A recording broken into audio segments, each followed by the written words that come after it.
the top of the hour. I have had some technical difficulties getting set up, but we appear to be all up and running now. So I'm just going to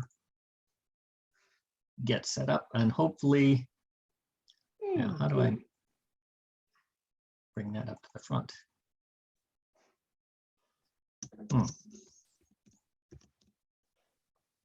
Okay, let's,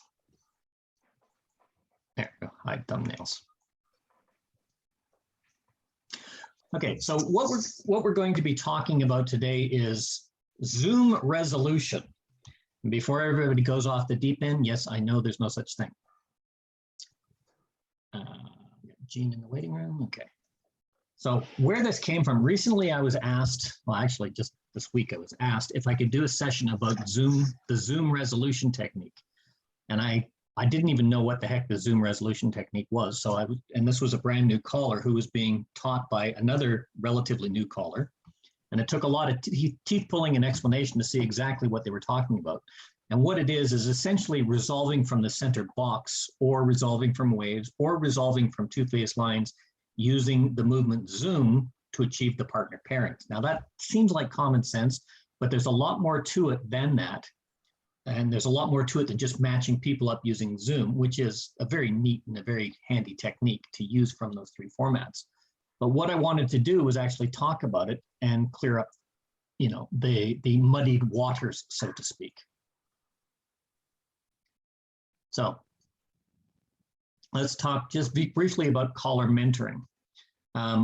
This was a new caller being mentored by a newer caller, which is great. I think it's absolutely fantastic, passing on techniques that they were taught. But unfortunately, that caller with a little bit of experience was not able to fully explain what they were saying because they didn't have the foundation and they didn't really understand what it was they were talking about themselves. And what it does is it pushes newer callers to have the idea that all those base foundations that we've been talking about for the last couple of years, the mechanics of choreographic management and whatever the style that you're going to use, thinking that, you know, it's really not necessary to do that as long as you can move dancers around and resolve a square, and here's a technique to do it. So it's doing that without a foundation. Now, I can tell you factually right now, it is entirely possible to learn to sight call and just jump in and move dancers without a foundation. It is, however, in my opinion, a rather idiotic way of complicating a simple process. Further, it's not fun for dancers when a sight caller has to struggle to sort out because he doesn't have a foundation or she doesn't have a foundation to fall back on that keeps the dancers engaged while they're trying to think about who's got to be where. Okay? It's about the common expression of crawl before you walk before you run. Or in other words, it's absolutely essential to learn the basics of how to do something before just jumping in and doing it. So in simple terms, it's like taking a novel, reading the first paragraph, get in, flick through, read a paragraph or two here or there, and then read the last paragraph and say, I've read the book, I'm now going to write an essay or a book report on this book. You may be able to tell the story in outline because you've heard about it, but you won't be able to give any detail. You're not going to keep the attention of anybody you're talking to, and nobody's going to be interested in reading that book because you have nothing to give them. Well, you as a caller are that book, and dancers are the readers, and they want the whole story. And if you skip to the end, all you're going to do is fail your dancers. So keep that in mind. You've got to learn the techniques before you start learning the variations of techniques. So in calling, there's so much to learn before jumping into sight calling. And what we've dealt with much of these sessions over the last 2.5 years, you know, one of the basics that we've learned so far is the two main sight calling resolutions that are taught to callers at the beginning. And we've presented both of those here. They're the friends and enemies technique, or the two-face line technique. And then the other one is the box resolution technique, or the center box technique. And both of these rely on focusing on a key couple and getting them paired up, and then following a step-by-step process to take you through that resolution. As you get more experience with them, you begin to vary these steps and make subtle or sometimes not so subtle changes to give variety and depth and flesh out your calling. This session is not about a different resolution technique because the Zoom technique is not really a resolution technique. It's a variation that fits into both of those techniques, or several others for that matter. The reason it's caused a lot of problem is because it's trying to be taught without the foundations of what to build on. this zoom resolution technique, as they call it, is actually just another method of resolution that it augments the center box resolution technique, that one done from a double pass-through, or the two-face line technique. But it's actually just a variation of both of those techniques that's focused on using the movement zoom as an easy way to achieve a partner pairing. And there's so much more to it that a newer caller must be aware of, and it's that reason we're doing this session, basically to clear up that muddy water.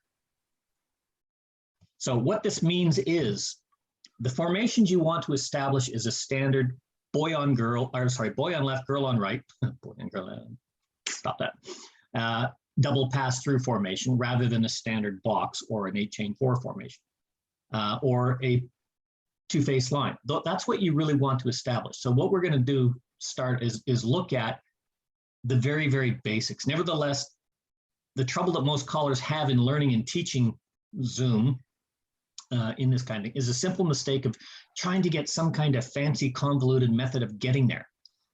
Don't ever forget that some of these basic movements and foundation skills will do you so much better than looking for that complex resolution. And it's important to know the basics in order to set up something like a double pass through. And these are just some simple things that people tend to forget because they get into the, oh, I got to use, an inverted advanced call or a challenge call prompted at basic. If you're in a static square, head star through or head slide through, you're in a double pass through. From a static square, heads flutter wheel and sweep a quarter. From a box, dive through, you're there, or pass to the center, or swing through, boys run, Ferris wheel, split the outside to new outsides trade. You can do all sorts of things like that to set up a double pass through. And there's just a list of some of the ones that you can use. The nice thing about it is because you're going to work from boxes or lines to set this up, the movement star through or slide through is your friend, because if you're in a box, slide through takes you to a line. If you're in a line, star through or slide through takes you to a box. So they're interchangeable, and you can fit these in any which way to add variation just by saying, right, I've done this in a box from a couple times. Let's just do a slide through, pass through, bend the line. I'm now with whole different people, but I'm working in lines. It has a different feel, and you didn't have to do anything difficult to set this up. So with regard to the general resolution, this, what they call the Zoom resolution technique, is first and foremost nothing more than a partner pairing technique. Okay? With regard to general resolution, although there's hundreds of articles and methods describing the various techniques, the Zoom method is a very simple one to follow. And regardless of where and when you choose to get to that double pass through, if it's normal, that's a 0 with a small z, boy on left, girl on right. If it's a normal boy on left, girl on right, double pass through formation, you're only going to have 4 options. You're either going to have the outsides paired and the insides are not paired. Oops. You're going to have the insides paired and the outsides are not paired. You're going to have everyone paired, or nobody is paired. Now, for a lot of callers that use this, you realize, of course, there is that opposite pairing. That still fits into the category of none paired, but it's an oddball anomaly. That's that little picture down at the bottom. But to understand the basic premise and the basic concept, let's keep it simple. So let's just focus on those 4 options as that. Outsides paired, insides not, insides paired, outsides not, all paired, or nobody paired. That covers all circumstances of a standard double pass-through formation. Okay, so from there, the hardest part is pairing up the key couple and getting them to the outside. And for this, it's important, it's actually absolutely essential to plan your resolution when you want to do it. And once you've planned when you want to do it, you have to commit to doing it. And the reason is, if you don't actually commit and say, I'm going to do this, you're trying to think of a lot of things that are in your head, and they're going to override the smoothness of your choreography. So it means that because this is called the Zoom technique, it means what we're going to be doing is using the movement Zoom. And as such, it's important that we do not use the 2 classic combinations of bad flow related to choreography. And that is, it says lines, but this is really applicable anywhere. Never use star through Zoom as a combination, because it's really, really hard for the ladies. or if you're doing it from a static square, head star through zoom because it's really, really tight and awkward in the center. And from lines, if you're going to do a zoom from a column, put a circulate. Never use touch a quarter and zoom together. You want to put a circulate in there to establish flow, and it's exactly for the same reason. It creates that which way do I go, and it becomes awkward. So just keep that in mind as we go through that. Now, the reason I say it's important to pre-plan your resolution, your timing, and everything else is when you make that decision to resolve, you've got to commit to it. It's because you must now be aware that what you're going to do, your mindset is on pairing up a couple, using the movement zoom, and setting up your resolution. And if you don't commit and follow through, the entire dance action becomes disjointed and confused, not only for you, but also for the dancers. What it means is you've got to keep these three things in mind: partner pairing, the movement zoom, and what not to call. And without a foundation and a commitment, those things are just going to dominate. It's like me trying to tell you, don't think of a blue horse. Well, I put that thought in your mind. That's all you're going to be thinking. If you're trying to think of all these things that you can't do, you're not thinking of what you are supposed to be doing. So in this technique, we're going to start with setting up the double pass-through formation, then pairing up the outside couple using zoom. And when you plan to commit, remember, never use those two combinations that we talked about, star through and zoom or touch a quarter and zoom. Okay, so let's just flip over to Taminations here. Where is Taminations? Close it. There we go. Now, that should be up on your screen, yes? Yes. Good. Okay, now I do apologize for the disjointed of this. Like I said, I only found out about this at 6:30, was trying to get it fixed. So I had to do all this on the fly. So, come on. There we go. Okay, so we're going to start with working from boxes because that's essentially the easiest. We're moving the dancers around and you know, they're dancing happily. We get into a box and we say, right, it's time to resolve. I want to use that zoom method. Okay, what do I do? So let's just say we're moving the dancers, and we do, you know, somewhere in the line we've called to get to this setup, pass the ocean, extend, ladies trade, recycle. Great, and we've decided we're going to commit to a resolution. Now, we can see here that dive through centers pass through would work, but we're doing the zoom resolution. So what we want to do is we want to make sure that we're actually going to do this, use this technique. Okay, so we're not going to use the dive through pass through because we're not using zoom. So we're just calling swing through, boys run, Ferris wheel. And what we've done is we've set up our double pass-through formation. Okay, we see a couple is already paired on the inside, whoops, which is now the sides. And what we want to do is we want to get the couples paired to the outside. And we could, of course, do pass-through, right and left through, and all those other things. But it's called the zoom resolution technique, mainly because that's the movement we're using. And if we use zoom, what we've done is we've paired up a couple on the outside. Okay.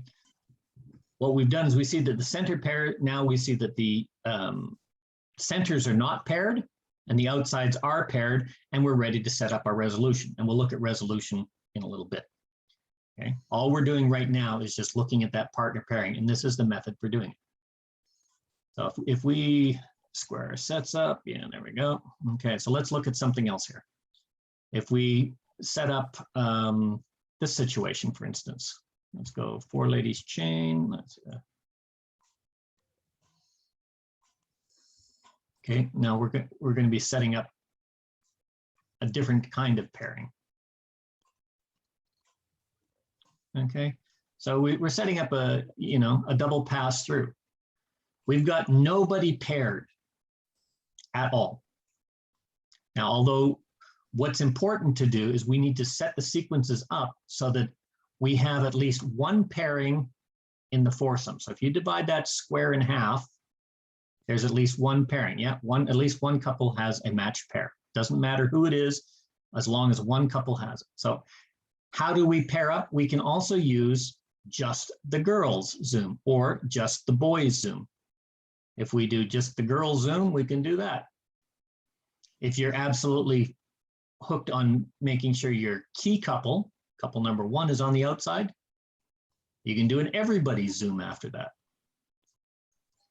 And what we've done is we've just achieved that partner pairing with our paired dancers on the outside, and we've set ourselves up for the resolution. Remember that bit about committing? So let's just say we're moving the dancers around here. Let's move the dancers around. So we'll do head square through, touch a quarter, centers trade. I'm just making stuff up as we go here. Swing through, cast off 3/4. Oh, there we go. Good. Boys run. Oh, wait a minute. That might be a bit of overflow. Better put a couple circulate in there. Wheel and deal, right and left through. Okay. And we're there. Oh, we want to commit to our resolve. And we note that nobody is paired up here, even though we've got partners facing partners. We don't have to say, okay, what are we going to do? Okay, we get to a two-face line, or we get to an ocean wave. We move the people around. We circulate, we trade, we get them there. All we have to do is set up that double pass-through formation. So we're going to use dive-through in this case. And we note that there is a pairing in each group of 4. And we can get our pairing on the outside by using just the boys Zoom. Now we can resolve however we want. In this case, it would be like a square through 3. Okay. And that's pretty much all there is setting up that double pass through. Once you get there, you can set it up and use it to pair up your key couple, or pair up any couple if you want, and then use your normal resolution techniques from that center box, because all you're doing is setting up double pass through, and you're creating the conditions to put that paired couple on the outside using the movement Zoom. When I say this is a variation, what it is a simplified variation of the techniques. It's just getting you to that end point faster.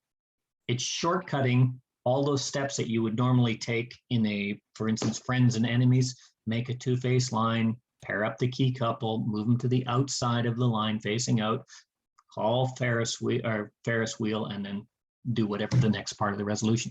All you've done is you bypass all of those steps to add the Zoom on after the Ferris wheel or after the double pass-through is established.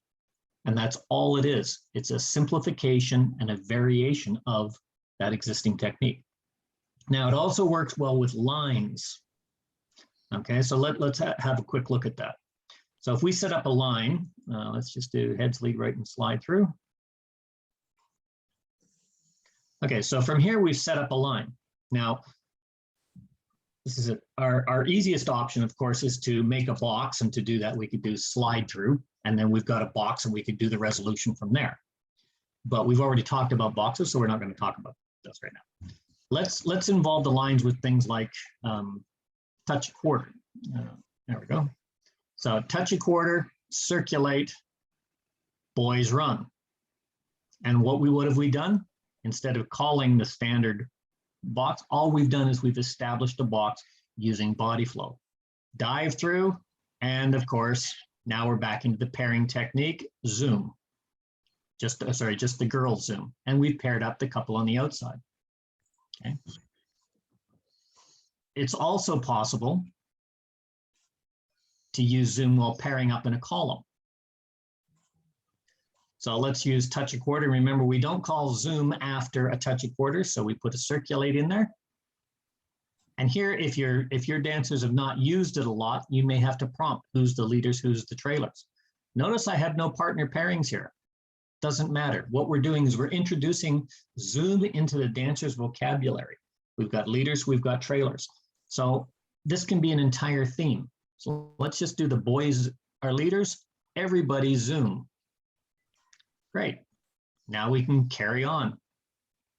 Boys run, trade by, dive through.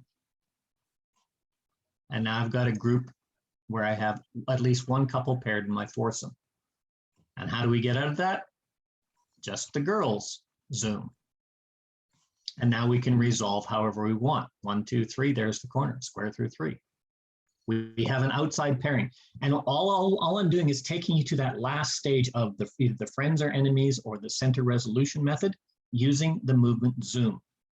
It's a way that, especially for new callers, that while you're calling and you're getting ready to resolve, a lot of new callers practice and they learn that technique once they have it, and they know that they can resolve a square 100% of the time using friends and enemies or the center method. They rely on it. Well, you're still relying on it. All you're doing is adding this variation to get you to that end state a little faster. You're not forgetting what you know, but you have to have that foundation before you use this. Okay. And this also, this technique, where are we here? Oh, let's reset that.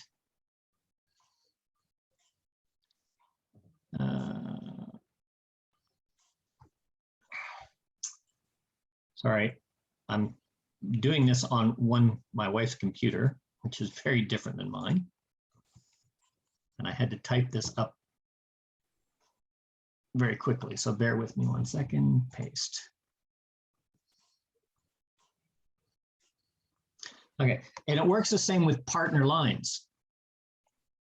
So if we set up partner lines, so heads, lead, right, circle to a line, there's our partner line. It doesn't really matter. We're adding zoom to the vocabulary. So let's do a pass through, wheel and deal, zoom, or not zoom if you want. And you've just added that. Well, you've got a partner pairing on the outside. Oops, sorry, you've got a partner pairing on the outside. It's just your normal resolution. So if you get that partner line anywhere, you can use this to add it to your resolution. But we've got that one anomaly, okay? And that's that opposite lady line. So let's just set that up. So square through, and we'll just use your standard conversion. Everybody's there, you know, swing through, girls circulate, boys trade.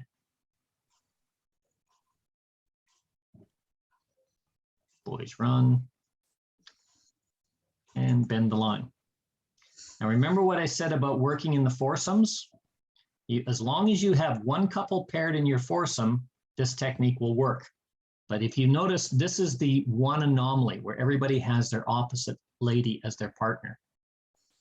Okay, so we don't have a pairing in this group of 4, nor do we have a pairing in this line. All you have to do is something like a lady's chain or a flutter wheel or something, and that gives you a pairing in either a line on one side or down the line or across. So in this case, we just use reverse flutter wheel because that flows well. And then from lines, pass through, wheel and deal, and look at that. We now have an option of boy zoom or girl zoom.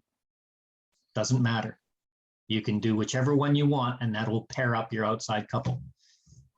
So this was where the technique actually came to the fore, is because a lot of callers, they say, oh, you're never far away, but no matter how hard you try as a new caller, you always end up in that one situation that never seems to work. This is a way of making it work. If the pairing is not there, just get it paired on one side, either across or down the line. It doesn't matter, because you will always be able to resolve that square by making this double pass through, and you will always have the ability to pair up one couple or not. And you'll have this, no matter how you do, you'll have either one paired and one not paired, or you'll have 2 paired couples in the foursome. Those are the only 2 options that can happen, and that will fix that anomaly. We do the boy zoom, and then of course we've got the outsides paired. Now, very, very quickly,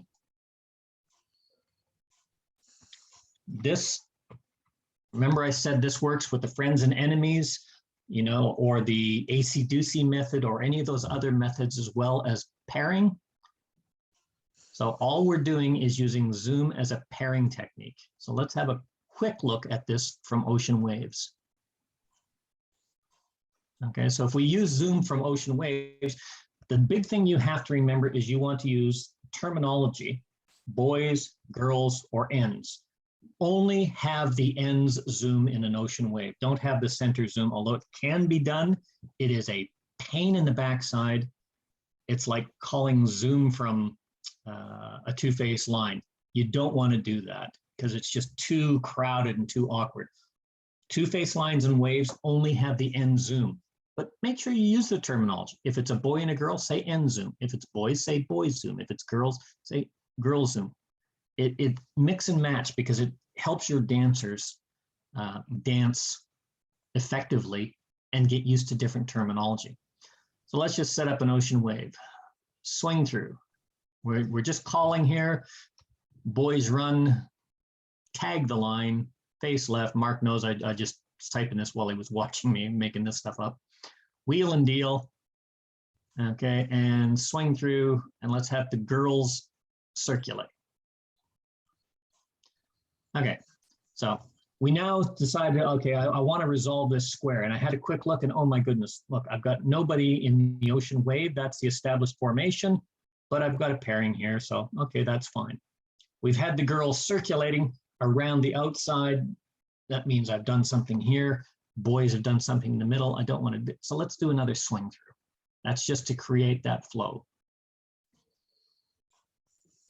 And now I'm looking at my pairings. Oh my goodness, I've got no pairing anywhere. I have no pairing in the line. I have no pairing in the group. Well, remember what I said? Your end zoom or that zoom will at least pair up one couple no matter how you go. So let's just have the ends zoom. And what happens is in my foursome, which is now the wave, I have at least one couple paired. In this case, I've got both couples paired. So with that, I finish it however I want it. I've done a zoom. Let's do another swing through. Here's me setting up my double pass through formation. Boys run, Ferris wheel, and I've got a couple paired on the outside. I can finish my resolution technique, either friends and enemies or center box method, whatever I want. That zoom allows you to put that in no matter where you want. Okay, and the same thing applies for the two-phase lines. If you set up two-phase lines, let's just do a centers pass through.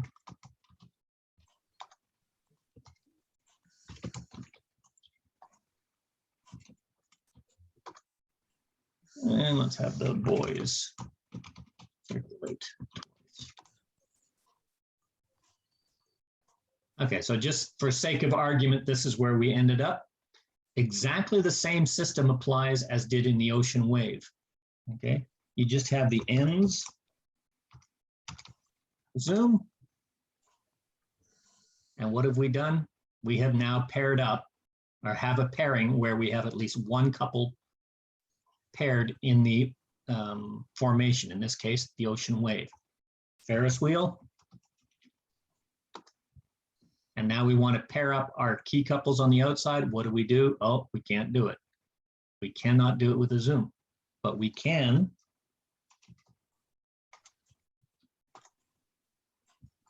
centers pass through. Remember what I said about this anomaly? You have to set it up. And slide through. No matter where you go, if you get that anomaly, set up your line. Slide through will convert it. And of course, we set up a double pass through from lines, pass through, wheel and deal. I've got a paired couple on the outside. This will always work and get you to that shortcut there. So you don't have to panic because nobody's there or nobody's with their partner or nobody's with their corner or that kind of stuff, because the zoom and then setup will always fix this to get you to your resolution.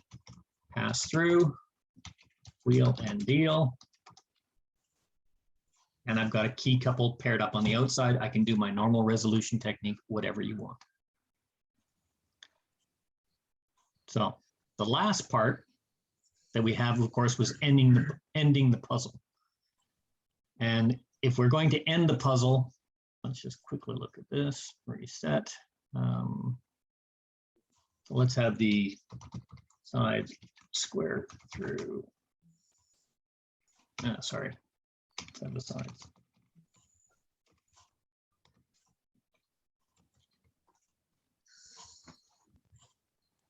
Okay. in all of these techniques that we have one couple paired on the outside, one couple not paired in the center, or all couples paired or nobody paired. The secret to success is always make sure that you have a couple paired on the outside. That's why the technique works. That's why all of these techniques work. And from here, of course, in both techniques, anybody know the resolution from here?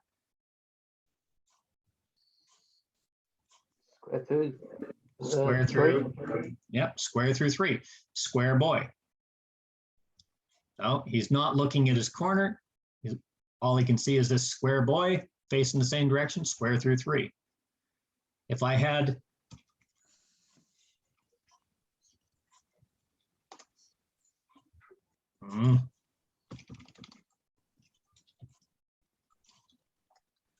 the centers do a right and left through, and you ended up in this after your Ferris wheel or setting up your situation.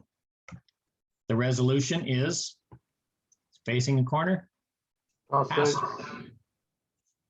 Okay. So if we have all of these kinds of things, there is really no issue. If we have, for instance,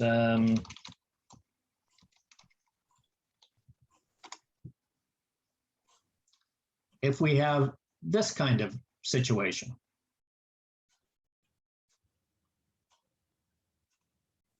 we've got pass through, swing through, turn through, or swing through, turn through. All of those kinds of things going. And if we've got the other way, all we do is we just change it around. Square through, pass through, square through 3. Trade by, swing through, turn through. Those are techniques that are part of your resolution technique already. It's nothing that you really have to worry about. We're not adding anything new. What we're doing is we're saying, add zoom to make that pairing on the outside, or to make the pairing in the wave, or to make the pairing in the two-face line, rather than force yourself to dance through 5 steps to get to your resolution. And that's what this resolution technique is all about.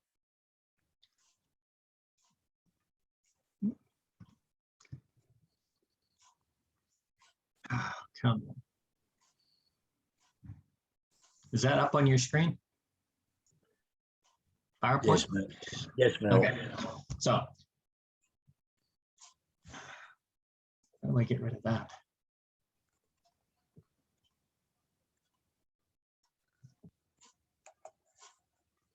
I'm just going to do it because it's blocking off the top.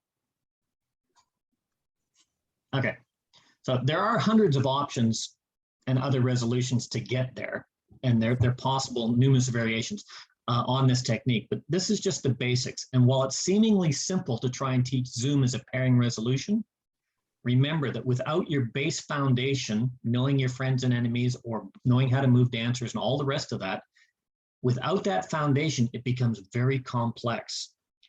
This is just a variation of the basic two-face line or box resolution technique, which uses the zoom as the movement to create the partner pairing and put a couple on the outside that is paired up. Where this came from, the caller that understood this knew how to apply it, but didn't know how to explain it to a new caller, was trying to teach this as a very first resolution technique. And that's why it didn't work. Using this as a first time I'm learning how to resolve technique, I would not recommend. I would recommend that while you're learning to call and learning your mechanics of movement, that you learn to use zoom as a partner pairing technique to pair dancers up in a square, from a double pass through, from a two-face line, from a wave, and from a column. Use it to get that into your system so you can see what happens, that when you are ready to start using this as a variation of the friends and enemies or your whatever resolution technique you're going to use, it will work quickly and it'll work efficiently for you. That way, when you're ready to start, after you're playing with columns, you do a circulate. You can do a boy zoom, girl zoom, or just the center zoom, all sorts of different things. It adds variety. Just the center zoom, that's where it really works, is when you have just the centers in a little touch a quarter type setup, or a quarter box, or a column, just the center zoom. And now you have just the centers doing a zoom. You know, it's something I strongly encourage you to do with your dancers. It adds that dimension, it adds that variety. And once you can use it smoothly and comfortably, Zoom becomes part of your repertoire. The recommendation I give you is if you wish to use the Zoom as a resolution variation or a resolution technique, make it easy on yourself and ensure that when you decide to commit to resolving, commit fully. Always get at least one pairing in the foursome using your Zoom, and it doesn't matter where it is. That way you can get to that double pass through, and then you can use a number of Zoom ideas to get them where you want to solve the puzzle. And whichever way you want to solve the puzzle, this will work, because almost all resolution techniques rely on one thing: getting a couple paired. All the rest of them are mental memory of they're not paired. I can call this, this, and this, and they're resolved.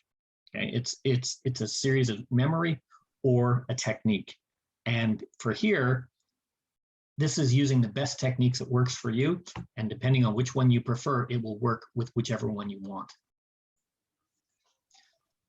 I recommend for new starters to concentrate on getting the key couple paired and on the outside. You notice on some of those, I just said pair up a couple on the outside because the technique works for that. But we always teach, get the key couple paired up, put them on the outside. That's your starting point. So start there, practice there first, and develop it from there. Okay, it doesn't matter if it's a box or a double pass through, whatever. No matter what you do, that's going to be your key to success. And if couple number one, let's say that's our key couple, is paired on the outside, then you know couple number three is paired. So you've already got 50% of the square resolved. And then you also know that the corner is either in front of the man or facing him in that setup. So now you've got three people, and because of the mirror image, 75% of your square is resolved. You know, you could call pass through Alaman left, you'll be right 75% of the time. Chances are when you do that, you'll always hit that 25%. But you at least know where 3/4 of the square is because you put them there. You know where the man is, you know where the corner is, you know where the corner lady is, because you put them there, and the mirror image aspects. So keep your options limited at the start. Try and keep the centers. You'll note that if you've paired up the key couple, you've only got two options. The centers are paired or they're not paired. And either one of your resolution techniques or any of your other resolution techniques have a get out that you should have in your memory for when you have outsides paired, centers either paired or not paired. Once you can do it, use it, because all you're doing is just building on what you already know. So we know if outsides are paired and they're facing the corner, she's coming towards him, pass through. If they're not, square through three. If the centers are paired, we know that if the corner is facing, she's the second couple in facing, swing through, turn through. And we know if they're not facing, Zoom, swing through, turn through. Again, we're using Zoom. That works. Other solutions are all going to come later. So back to the original question or the original resolution problem. As I said, the main problem that new callers have is when this is summed up, and it was summed up in the email, and this is quote, I get them to a double pass-through formation for the resolve with no problem, but I'm always finding the key couple in the middle rather than the outside. I seem to be repeating that pass-through, right and left through to sort them out. Is there a better way of resolving this without creating long modules? And the answer is, of course, yes. Zoom. That will do it. And if you look at it, here's what you've got. If they're not facing, oh, what do I do? Okay, I've got the paired couple on the inside. Zoom puts the paired couples on the outside. Zoom and square through three. If I've got them here, paired on the inside. Zoom, they're facing the corner. Centers pass through. If they're not facing, I call a Zoom. It's here. I've now got paired couples in the middle, my key couples on the outside. Swing through, turn through. And vice versa, I can also call Zoom, swing through, turn through. It works for all of your situations, including those anomalous ones. If it's anomalous, Zoom, pass through, wheel and deal. Now you've got everything sorted out. There are no other options. There's no other ways that this will mess up on you. But you have to have that foundation first.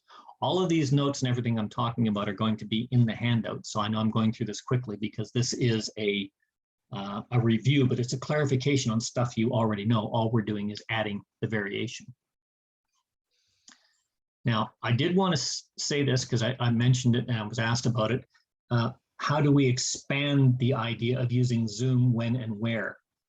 And one of the ways, because zoom is such a handy movement for resolution, and if it is your chosen resolution modifier, you can get used to using it in variations like, picture this in your mind: heads promenade halfway, square through 4, right and left through, veer left, Ferris wheel. That brings us to here. Okay. So I can zoom and deliberately put my paired couple from the outside to the inside. Double pass through, leaders trade. Guess what? Guess where I'm at? Corner box. I've added variety to expand the idea, but the idea is still the same. I'm using zoom, but then I'm just changing where they are in the square. And I can do the same thing here. If I, from this position where I've got the leaders are not paired and the trailers are paired, or the paired couples on the outside, I can move the zoom, call the double pass through first, zoom, leaders trade, and I get the same thing. It gives you that option of variety. And what you're doing is you're using a zoom from a completed double pass through formation. Bit unusual. You call zoom, new leaders trade. They're both moving at the same time. There's your corner. Wow, where did that come from? What a surprise. But all we're doing is just making that little variation of the technique. And all of this is in the notes, so you can, pull this up and look at it on Taminations or whatever your calling program is you prefer. Okay, a couple of final comments. Is this a resolution technique? Some say it is. I say it's not. It is, however, a very good extension and variation of existing techniques that you already know. And if you've learned them properly and effectively, it gives you additional material to give you a different feel and a whole new dimension to the dance. Dancers will enjoy a KISS type mentality. Let's keep it interesting and stupid simple, or keep it stupid simple, whatever acronym you want to use. Keeping it simple is very, very good for the dancers, especially if you've got a little bit of variation. It just feels that difference. And if you've got that KISS type choreography, your dancers are going to be positive. They're going to receive it positive. And as always, with the movement zoom, I remind you, those two combinations, star through and zoom, do not use it. Touch a quarter and zoom, do not use it. Put something in between them, especially touch a quarter, like a circulate, to create that flow to make the zoom effective. Yeah. So let's open this up for questions and chat. I got to stop share here. Mel? I do apologize if people had their hands up or anything like that, because I'm trying to mix and match here. Yeah. Before we go to that, were there any questions or anything in the chat there, Mark? No. No? Okay, let's open it up then. Yeah, Mel? Jeff, yes. A couple of things. Firstly, from a two-faced line, you can have as couples zoom, and that will work. Can. And the other little get out that I've used is from a zero line, out of sequence, circulate twice, zoom 1.5 to a right and a left grand. From a line? No, it'll be from a column. Oh, from a column, yes. Sorry, I thought you said from a line. Out of sequence. Out of sequence, zero line, out of sequence, yep. Circulate twice. No, you mean touch a quarter first, Jeff? No, or touch a quarter, left touch a quarter, circulate twice, zoom 1.5 to a right and left grand. Left touch a quarter. Nice, get out. Undo. I was trying to figure out why this wasn't working. Hang on. I'm just typing it in so I can show it on the screen. Turning it the other way around with the corner line, you could have a right hand touch a quarter, same thing, and then you have zoom 1.5 into an element left. Absolutely. Left touch a quarter, circulate.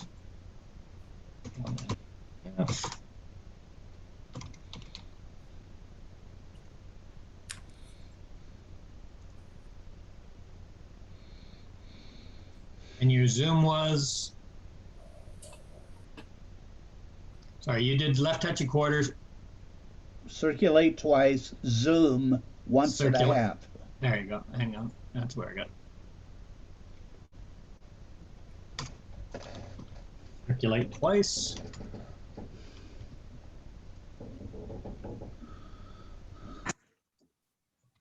Zoom 1 and 1/2.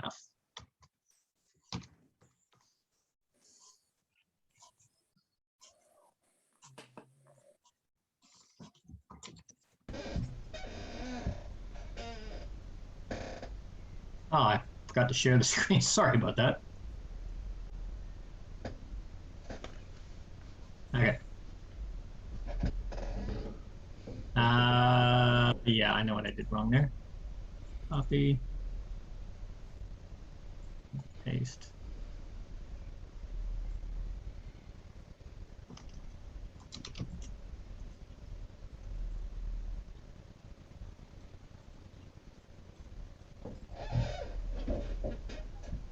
Okay. Paste. Sorry, Jeff, I'm having a lot. Can you put it up on the screens? Other Is it not up on the screen? That's No. it.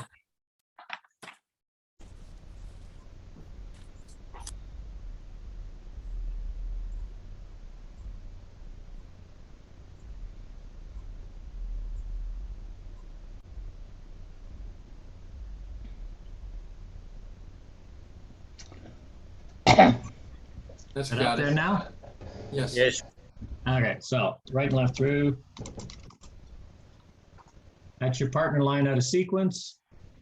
Touch 1/4. Circulate twice. That's because we want to set up flow. Zoom 1 and 1/2.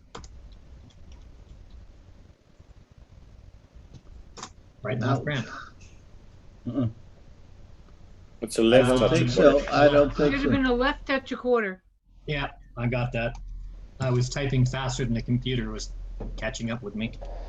Left touch 1/4.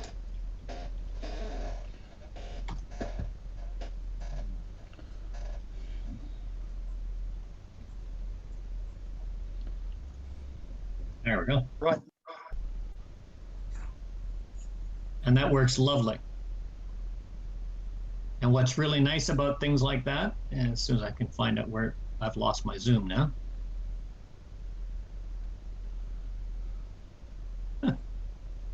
I've lost everybody. I cannot find you. Ah, there we are.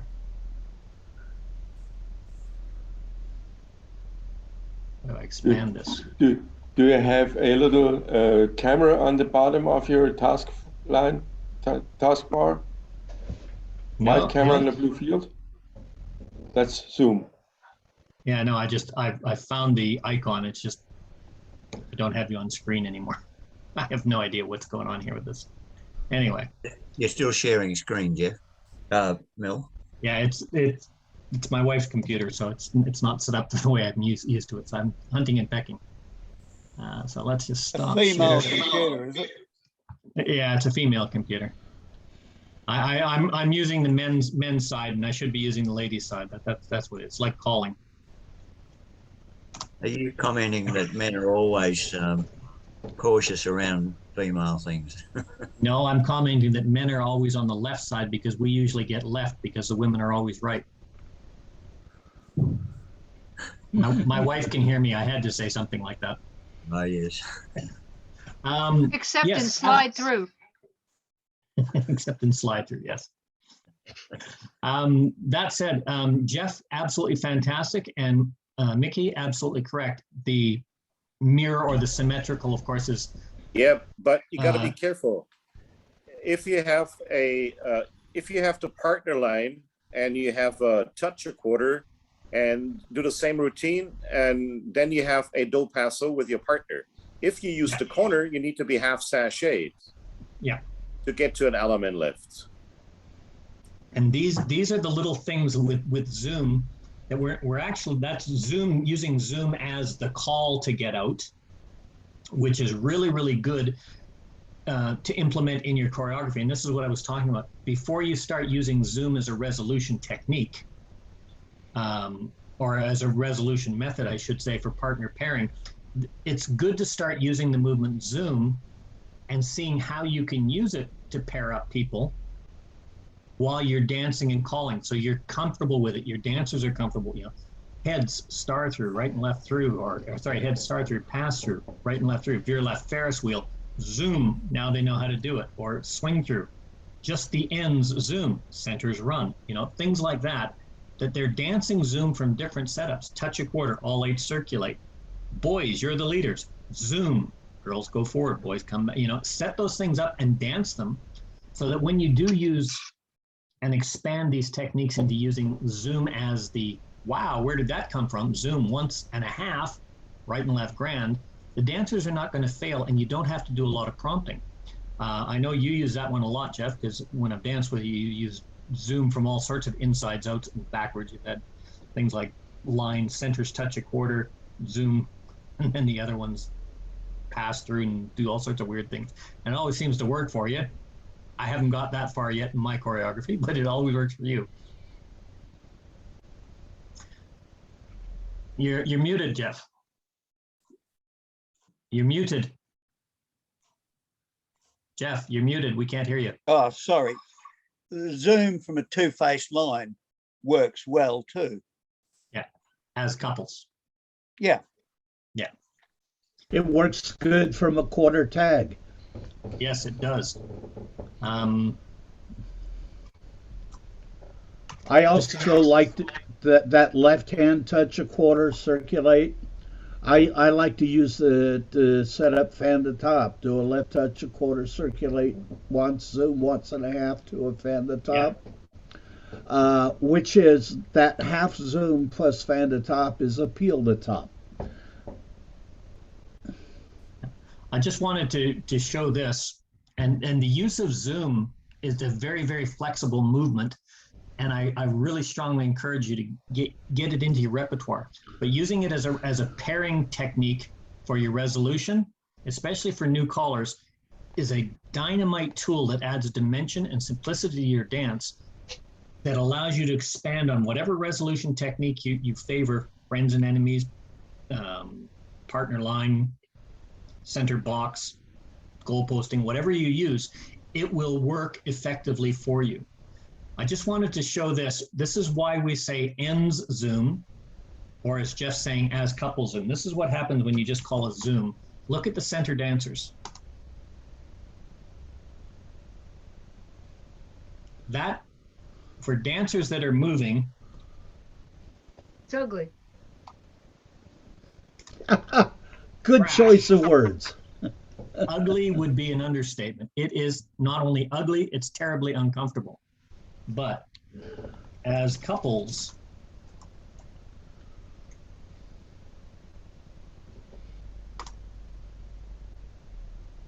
that's easy, and it just adds a bit of novelty. Although it's an advanced concept, you could easily say it basic. Working as a couple, Zoom with the couple behind you. Now you've prompted them through it. It adds a whole new feel that does these things.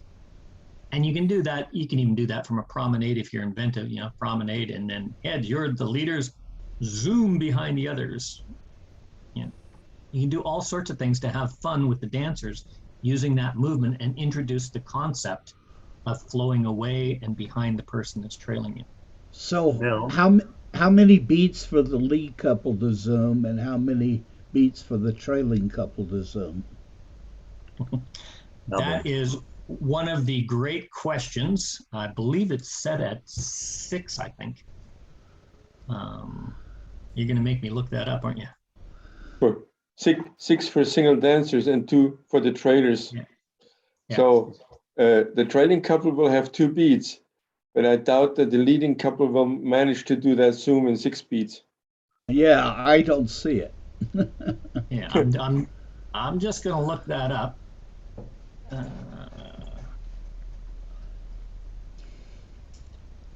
Watch it on the video.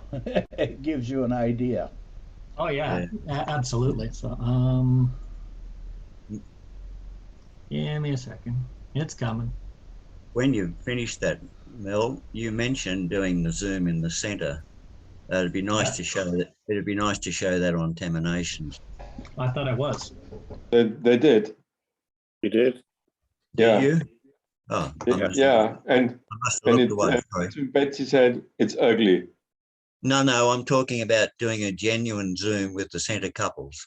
So you've got everybody paired and the center couple touch a quarter, then you can actually have the center couples do a center zoom. Yeah. Okay. Yeah. Okay. And then the boys run and slide through, pass through, whatever to get your corner. But yeah. Now, in answer to your question, I'll show that in just a second.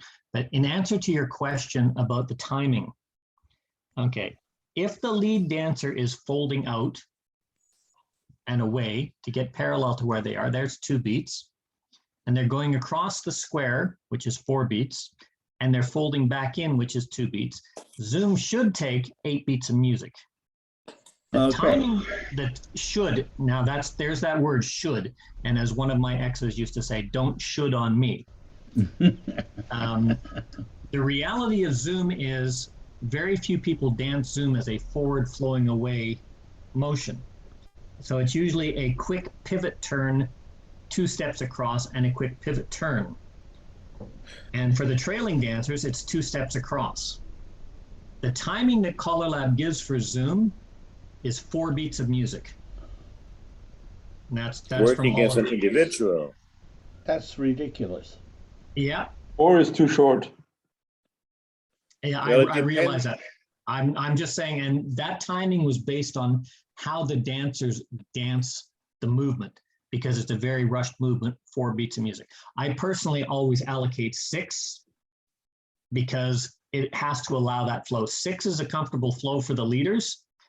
And what is great about the question of timing and why I wanted to actually look that up, the timing for movements, a lot of dancers and a lot of callers are trying to teach their dancers, this is the timing. So if you're the trailer, your timing is 2. If you're the leader, your timing is this. If you're in a spin chain through, your timing is this for this part, but this for that part, and then the sides have this timing.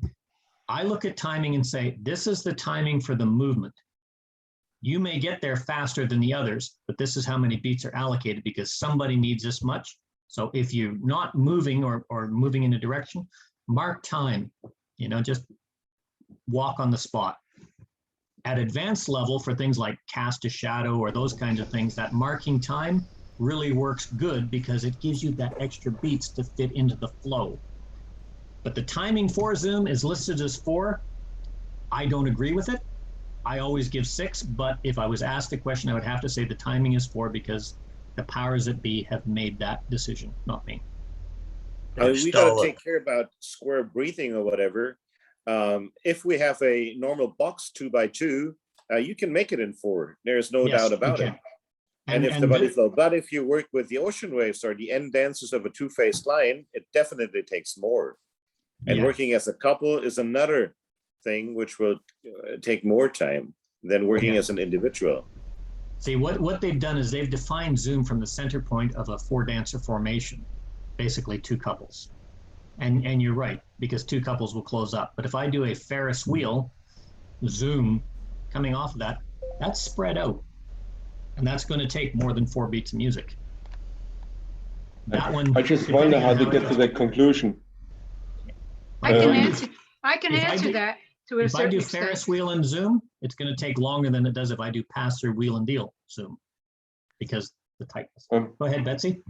The way they got to the conclusions was they got a square of dancers in a room with the people who are on the timing committee around the room.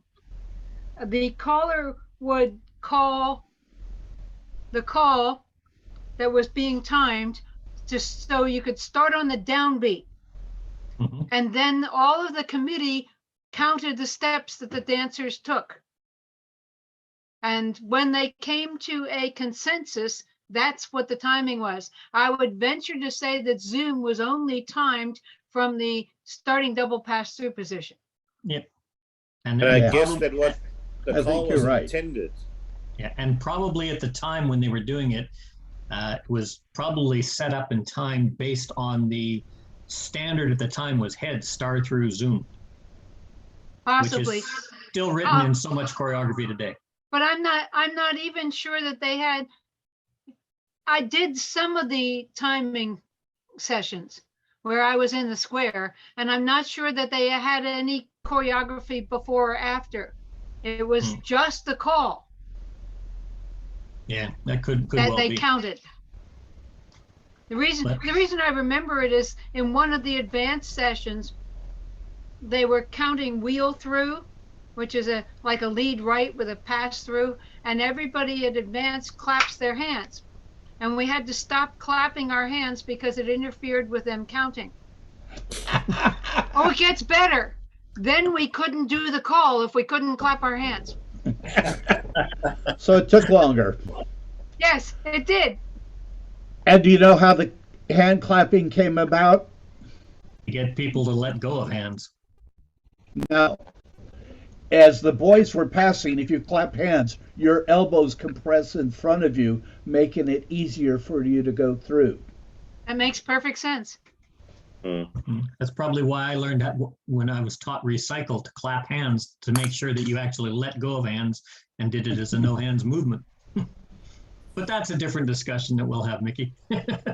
But on this couples Zoom, I use it a lot in advance, but if I do it, I'll have as couples Zoom leaders partner trade so that it all times out and flows. Or I like couples do half a Zoom setting up a title two-phase line. Yeah. Yeah. One of the things when you do a double pass through and do a Zoom from there, it's almost ideally it's followed by either a cloverleaf or it's followed by a leader's trade. And that's for exactly the same reason. That's to keep that concurrent activity because the trailers have such a short journey. So which one is better for flow? Do you know? For me, if I was doing a double pass through and doing a Zoom from there, I would call double pass through leader's trade. Yeah. That sets me up. It's a nice flow. If I want to get a big flow module, I might use the cloverleaf and lead it into a right and left grand, depending on how I set up. When you meet your partner, right and left grand, the trailers follow into the right and left grand. However I want to set that up. But think about those leaders who do a Zoom and a cloverleaf. Yep. A long walk. And that's fine. No. Spiral. Yeah. Once and three-quarter. There's a difference. There's a difference too. Zoom, forward, and a loop. There's also a difference depending on how you set your two-phase lineup. If you're doing it from a box and you do a touch a quarter, and you're having the end Zoom while the center's trade or something like that, that's shorter than if you do a swing through boys run, then have the boys Zoom. Absolutely.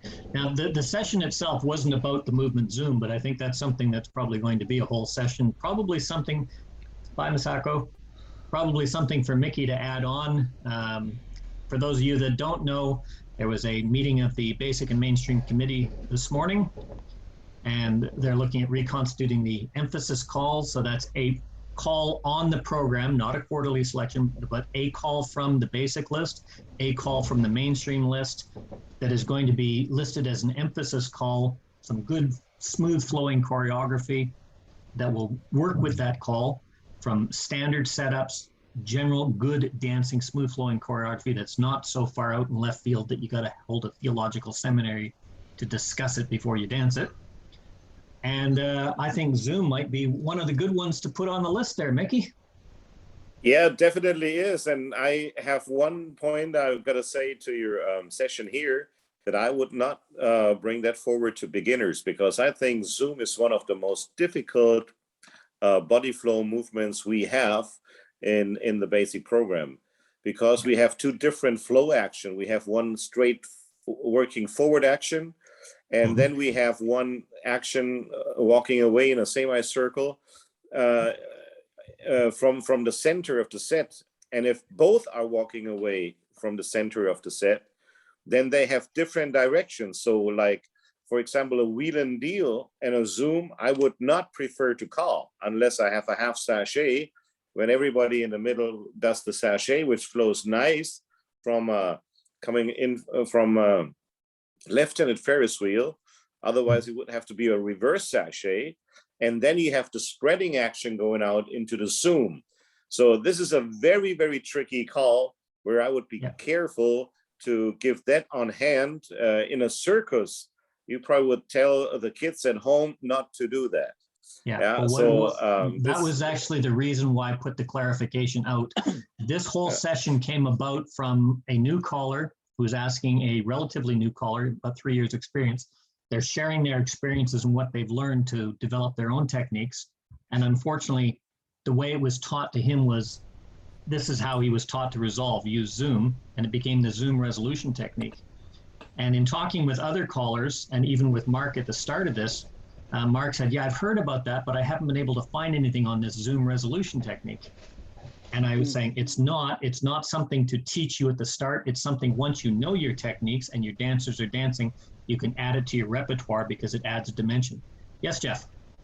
Yeah, one problem I have with people that have been dancing a while, more than the new ones, is they're doing a substitute instead of a zoom. And it's a bad habit, because then you call zoom 1.5 and they're buggered. Yep.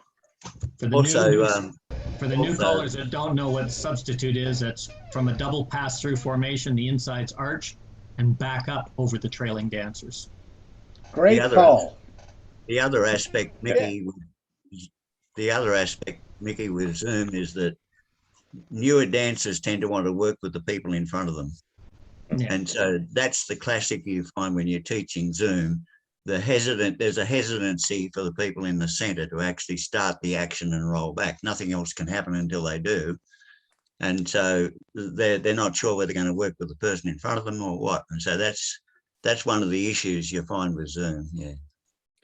I have a nice story when I tell the definition, whatever, but when I teach, I've got a nice story on the Zoom. Where does Zoom appear in cartoons?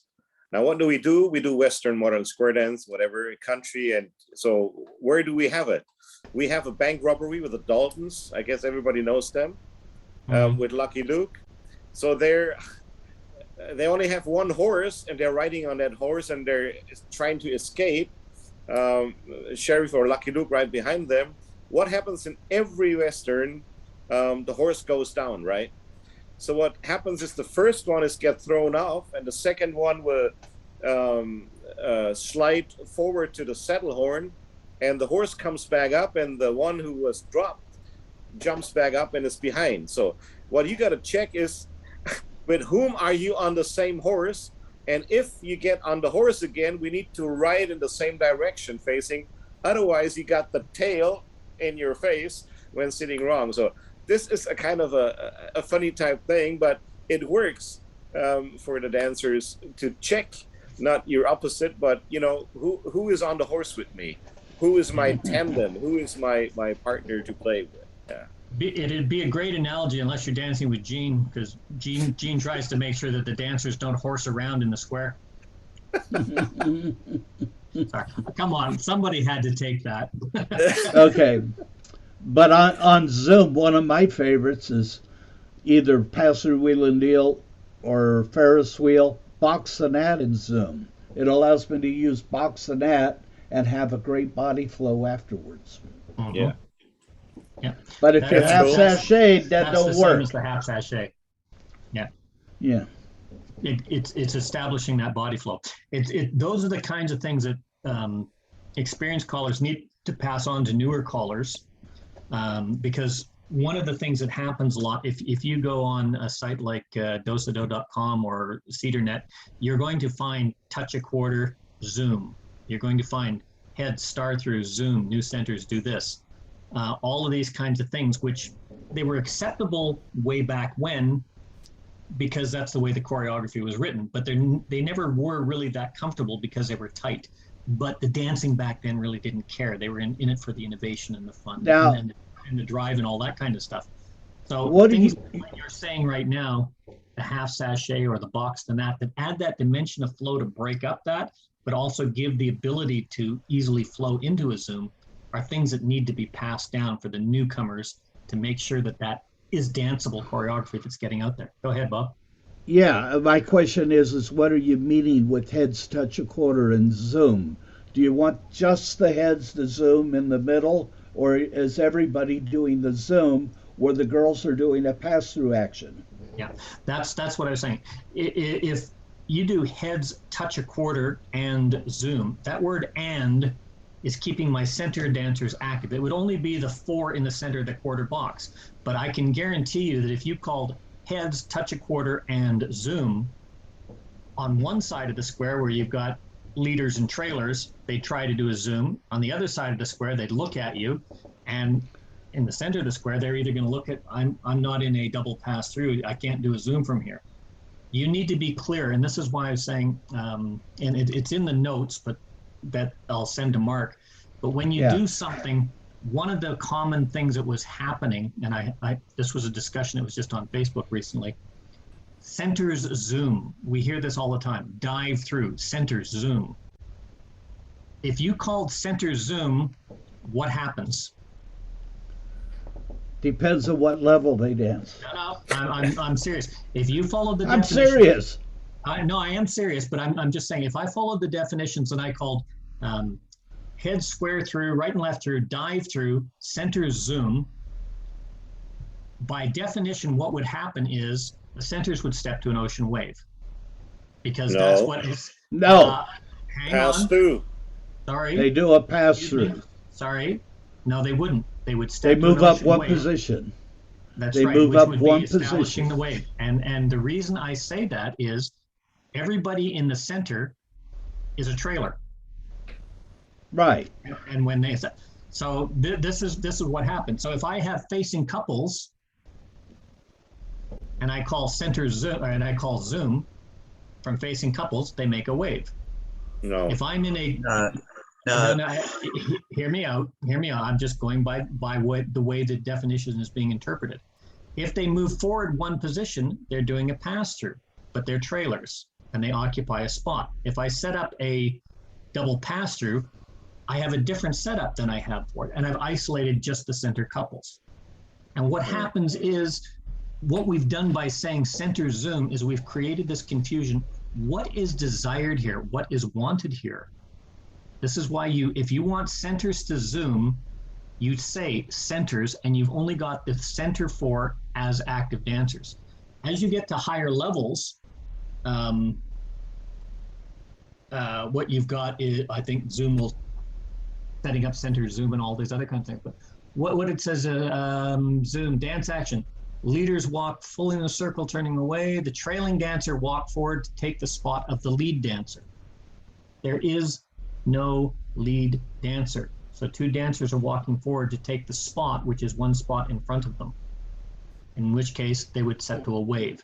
The spot of the lead. No. Where's the lead dancer?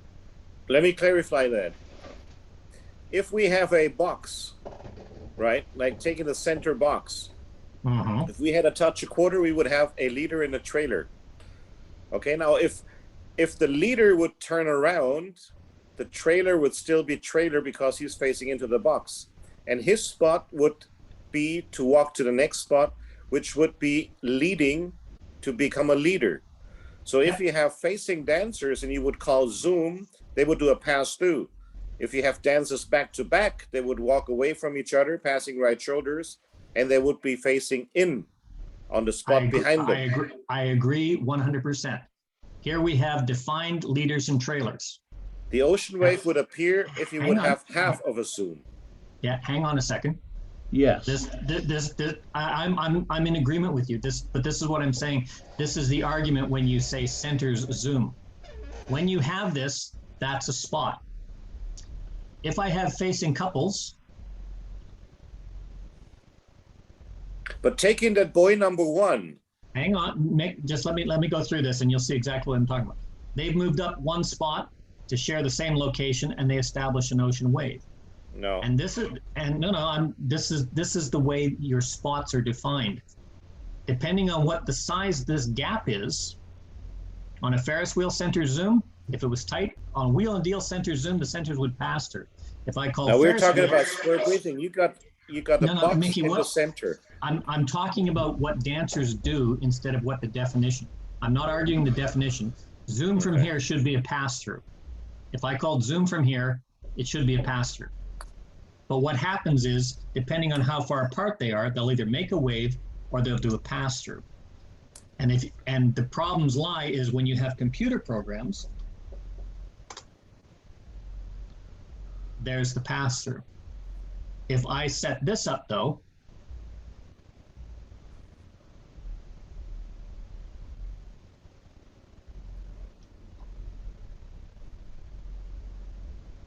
okay.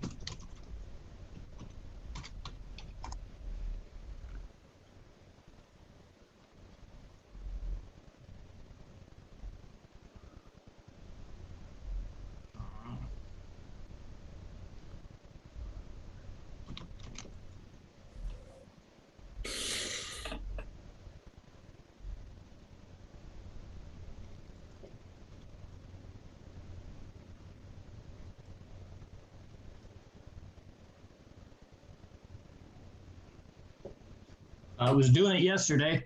It was one of the things that was sent in, but when you just had facing couples and you called Zoom, I know there's no centers now, but this is what they should do. Yesterday when I was testing this out, because this was the question that was coming up in the Facebook chat, when I called center Zoom, they stepped to a wave. And that's one position forward. Is that what they're supposed to do? No, it's not. They're supposed to do a pass-through. And Okay. what the dancers do, depending on where they are, if they've got that bigger gap or the smaller gap, wheel and deal and Ferris wheel have different size of gaps usually. Some of them probably would work with the sides behind them, right?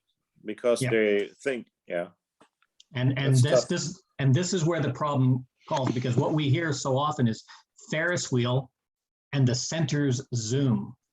When what we want is everybody zoom, we just want the centers to get out. But that laziness in calling has created this condition so that now when I do call it center zoom, or I want to center zoom, it's confused the issue. Yes, Betsy. I think the ARC, the Applications Review Committee, voted against that a while ago. So I don't call it. Voted against what? Using the center zoom when it's a pass through. Oh, okay. It's a couple of years ago. Yeah. And this is something, these decisions should be copied into the definition. There are so many comments in there. So when the ARC decides something, it should be represented in the definition and the comments. That would be useful. Yeah, the restriction should be mentioned. Let's put it that way. You can. Okay, yeah, July 2006. Is it proper to call center zoom from a double pass through? No, they just said it would be improper because if you want everybody to zoom, simply call everybody zoom. If the callers want the centers pass through, they should simply call pass through. And that was the argument that was being made on that. If you want to call center zoom, you set it up so that the centers are either in a quarter box or you're in a column and you're identifying the center dancers as the active dancers for that movement. Explicitly, right? Explicitly. And this is what I was trying to get to. It was probably my fault with a bad explanation, but what I'm saying is if you want the dancers to do something, be clear who you want to do and what you want them to do. If you give them a choice of two things, they will 99% of the time choose the one that you don't want them to do. Yep. Just to soapbox on that for a little, if you're trying to quote be helpful and you give a miscommunication like center zoom when you really want everybody to zoom, it ends up with the dancers not understanding the calls. And the other thing that drives me nuts is at least callers here in the States go like the scoot back, boys scoot back. Like the girls are not doing anything, and we're not talking about a box of boys in the middle. We're talking about a parallel waves with the boys facing in and the girls facing out. And callers here will use the boys scoot back, and I'm going, they're going to step on the girls. Yep.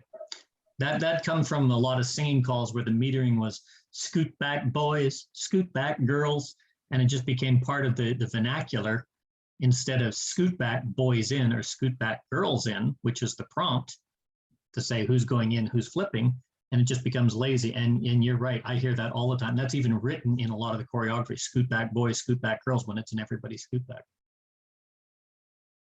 I think Guido had something. Yeah, it's the question was when the ARC decided that somebody came up with the idea that in C you call a 3/4 reverse crazy zoom just to do a double pass through.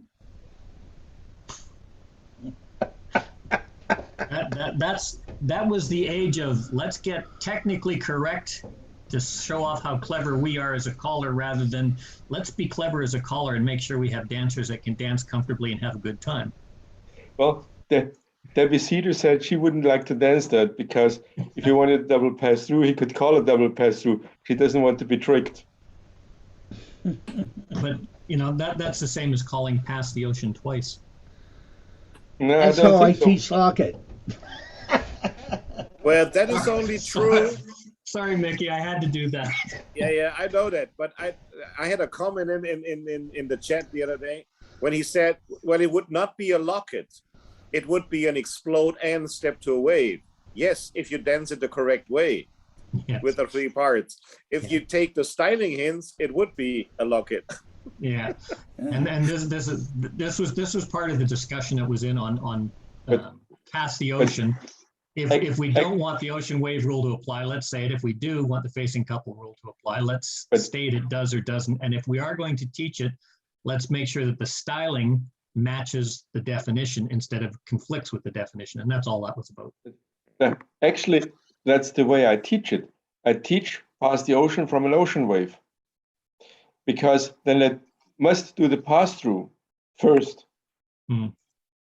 When they have that wave, they must do the pass-through first, because it starts with the pass-through. Then face your partner and step to an ocean wave. And then do it again. This is what the discussion was does the ocean wave rule apply to pass the ocean? And concurrently, does the facing couple rule apply to pass the ocean? And the answer is yes, if you do it twice to both of them. What I say is pass through is the first part of a pass the ocean. Yeah. And for pass through, the ocean wave rule is valid. Yeah. And it was, I think it was Jeff. Yeah, it was Jeff Priest that brought up in that discussion that like pass the ocean from an ocean wave or pass the ocean twice, to me, is an anomalous call that is a caller being clever, because it serves no purpose. It's not allowed at basic and mainstream. It's not proper at basic and mainstream. And as soon as you get to A1, you're going to do pass the ocean lock it anyway. So you're really doing it for plus DBD only. No, not necessarily. Not necessarily, Mel. No. If you do a spin the top, swing through, spin the top, past the ocean, the flow is perfect. There's not a problem with doing a past the ocean coming into us on the end of a spin the top. Right. And now that some fools, and I say it that way and I stand by that, decided to move fan the top into plus, a center straight, everybody past the ocean is a fan the top. Yeah.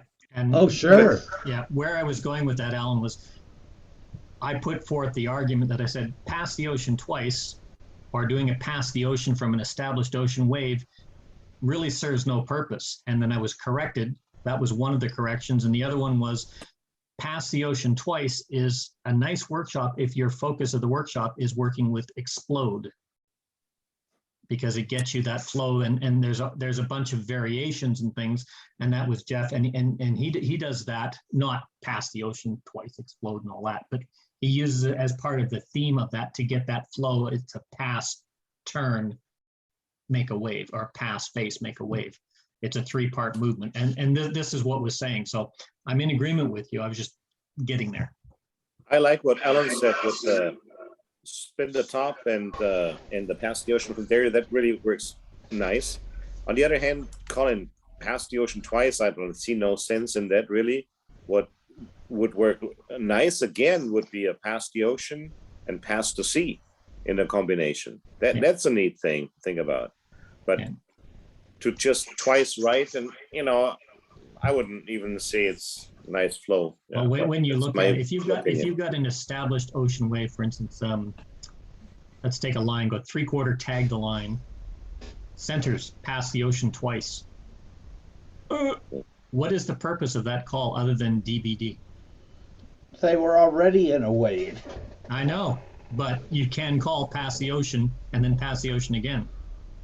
For me, I would call something like ends trade, centers trade, outsides trade.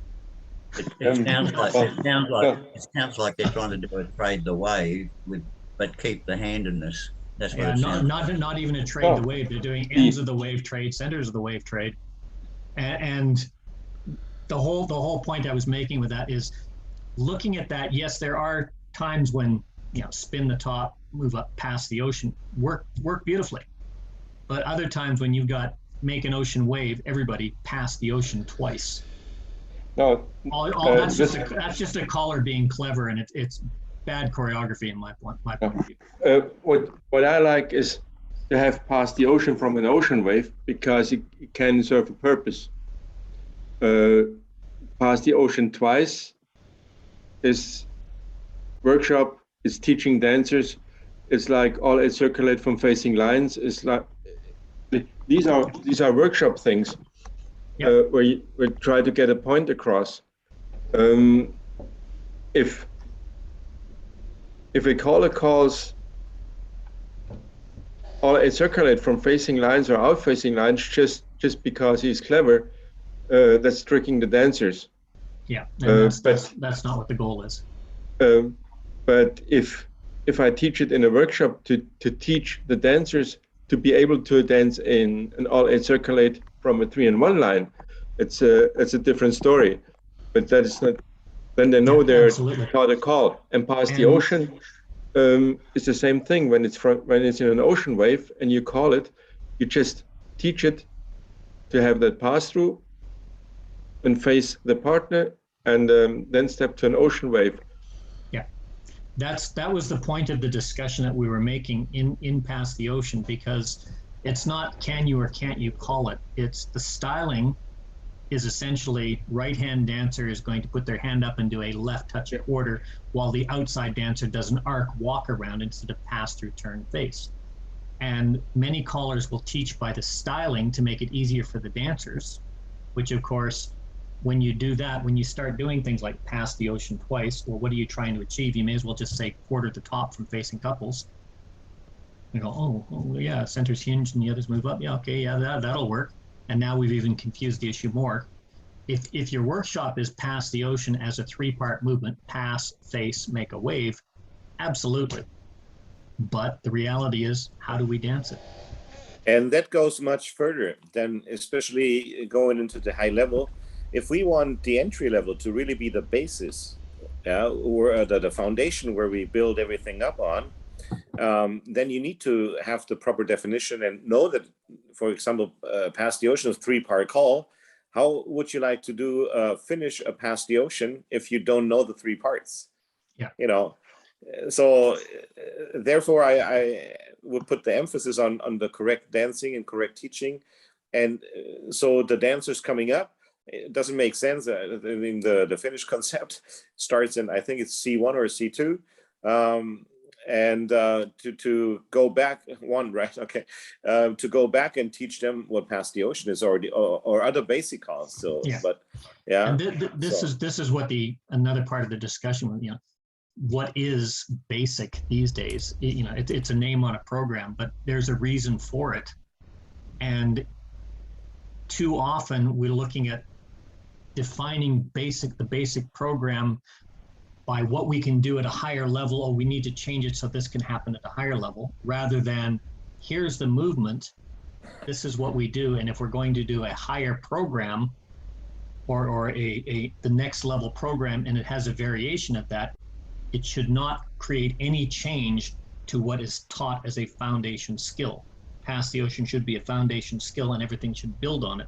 We shouldn't have to go back and correct it because, oh, this is the way they dance it at C4. You know, we'll change basic because at C4 we do this. If it's a different movement, has a different flow, give it a different name. That's why I like C4, because C4 to me is plastic explosive. It explodes. But part of the function overall of Caller Lab should be to get consistency right across all programs if possible. Yeah, no. And that's something you'll never get. That's hard to achieve. But Recycle demonstrates that. And yeah. Sorry, Johnny, I just noticed Johnny doesn't have vocal on his mic. I just noticed you typed something in. I wasn't sure what you were saying there. I missed something. Yeah. Yeah, and as long as we have callers on the mainstream committee who don't even call mainstream, they just want to get their C points across. Yeah. Yeah, I agree. So, if you're on the basic and mainstream committee, you should teach dancers to dance basic and mainstream. There were callers, and there probably still are, on the mainstream and basic committee who have never called a basic or mainstream dance. Hard to believe, but we're changing the committee brief anyway, and so this will be mandatory for callers to be on the committee that they do call the basic and mainstream program. Makes sense. Mm. Which is odd, because if they call plus, well, they're calling, theoretically, they do call the basic and mainstream program, because the plus program starts at circle left, as does challenge, as does everything. The reality, of course, we all know is different, but you see when there was a dance in Sweden once where the organizers got to ask the German-based callers to call basic because the American callers couldn't call basic. They were just was over their head to just call basic. Yeah. Okay. So if you don't teach dancers to dance basic as a program and mainstream as a program, you shouldn't be on the committee. If you teach basic and mainstream just to teach them plus later on within the same year or teaching session, that's not teaching basic and mainstream. That's just teaching the foundation to have them dancing plus. Yeah, well, we got to be careful about that, because there are some callers in the high level coming down and calling for students or for basic and mainstream dancers, and getting the fancy stuff down and all the technical thing. This should not be within the basic and mainstream program. No. On a dance, right? You always can expand technical plays, whatever, in the higher levels and play there. But we should not overdo it in the entry levels and in the foundation. So there has to be there is a distinction between basic and basic. Yeah. And you got to know, and you're talking about judgment, when to call what, you know. And I think if you don't on a regular base were calling or are calling a level, then it's probably going to be tough if you only play with experimental type things in the high level. You're probably going to overdo it and going to put too much stress, too much, puzzle. Too much worries and troubles on the basic and mainstream dancers, right? Maybe the word basic is the wrong word. Maybe we should be looking at calling them a foundation program. Yeah. Maybe. Remember that square dancing was a folk dance, and people have taken the folk dance and made it a high engineering puzzle solving activity. And if you have watched a lot of advanced and challenged dancers, they do anything but dance. They solve the problems. I was teaching, I had a dancer was having trouble doing double star through, and I taught it with the hand action, and then she had to go and figure out how to do it with the slapped action. Yeah, but that was one of the points that was made today. And if we're going to teach the movements the way the dancers dance, I challenge anybody to write a definition of the directed couple will move together in an arc, then slightly veer to the left while doing a reverse wheel around and sliding sideways independently outside couple, which is inactive, doing a half sachet lengthwise across the floor to extend into two facing lines, which is how 90% of the world dances circle to a line these days. Yeah, well, not of my club. Yes, Betsy. My friend Dan one time was calling it a club where they did not actually make a circle when they were circling to a line. So he decided to call heads lead right, everybody veer left, and the couple facing out run around the couple facing in. And when they gave him a funny look, he said, well, that's what you do when I call circle to a line, so I thought I'd call it your way. I've used that. Well, Yeah. and what I do in that, I just call circle left halfway. I've taken down an entire floor by heads lead right, circle left halfway, veer left, which is the old circle to a two-face line. Yeah. Yes. I just, when you were saying that, I was just picturing in Germany, German callers, because it was one of the things that got me. They'd call the movements in English, but the prompting would be in German at the new dancer classes. And the one was, what is it? Head square through, make an ocean wave, ladies trade. And then the prompting in the direction was reach around, take her hand, pull her across like you're starting a lawnmower as you slide over. You know, which is something like that. I don't know what the actual translation was, but that was how recycle was explained. You pull her around like a lawnmower, like starting a lawnmower. Like women couldn't possibly turn all the way around by themselves. No. Well, yeah. When I was teaching in Bern, I guess it was the second class I was teaching, a dancer from California who has learned to dance with Lee Schmidt. Mm. Yeah. And I'm grateful for Lee Schmidt because he gave her a whole bunch of records for me because I was a beginner caller. So I have, but when I taught recycle, then she came up to me and said, that's not how recycle works. I'm going to teach you how recycle works. And she told me that I must do that way. She liked it, to be pulled around. Yeah, on the other hand, if the girls that's been over here, you know, they just waiting for the push and to turn around instead of walking the circle action.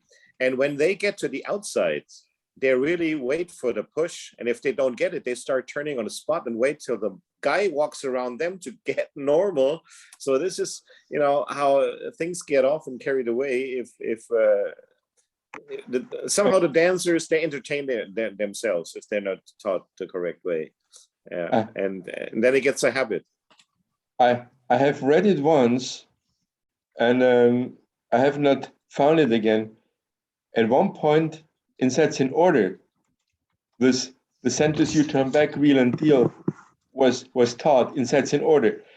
In subsequent issues, it was always the recycle definition for mainstream, but I still have to find that issue again. Yeah, I remember that. You know, this is Johnny. I just figured out how to turn my microphone on. Yay! Howdy. Yeah, I just want to make one comment about the shortcutting and the dancers adding their own style into it, because I think that's what we should be doing. Let the dancers create the style, not let us tell them how they should style. And Yes. that all came about at a time when the average caller in California had 20 squares at a midweek workshop. And they were teaching things to a lot of people, and they were teaching them to they wanted to teach it quickly and danceably, because that was the style in California at the time. There was a caller named Larry Ward who was packing halls with simple dancing. And when I moved to California, I remember them telling me, oh, watch out for Larry Ward because he doesn't teach right. I watched out for Larry Ward. He was getting 30 squares every night of the week. And I thought, he's doing something right. He's not doing anything wrong. No. I have absolutely no problem with styling and having fun and entertainment, as long as it's not sacrificing the ability to dance, which does happen with individual styling. Basically, I encourage styling. My comment was based on how dancers are going to style the movement. Pass the Ocean being a classic example of the right and left grand with the twirls, which are individual club styles. If you're going to do that, then the dancers that are there should know what you're doing, and you shouldn't do it if you're with dancers that you don't know, because you could easily confuse them.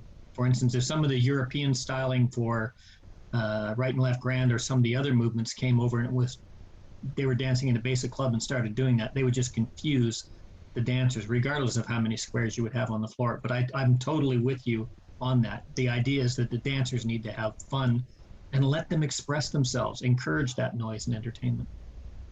I absolutely pattern my calling around the dancers dancing, not vice versa, period. And one question before I get to you, Bob. Johnny, maybe you could answer this question. I had a question asked me the other day, and I could not find the answer to it in any of my research, other than a reference made by, I think it was Bob Osgood in '56 during a convention session, which was in England, they taught the things California style. And I was asked, what is California style when it comes to teaching specific movements? Any idea on that? What does California style mean? I would think that what I just described as doing, watching the dancers and, deciding that, what, this is how they like to do it. They're enjoying doing it that way. So I'll adjust my calling for that. I have no problem with that at all. Yeah, I thought it might just be, I thought it might just be a styling methodology just for adding a little bit of extra flair to it.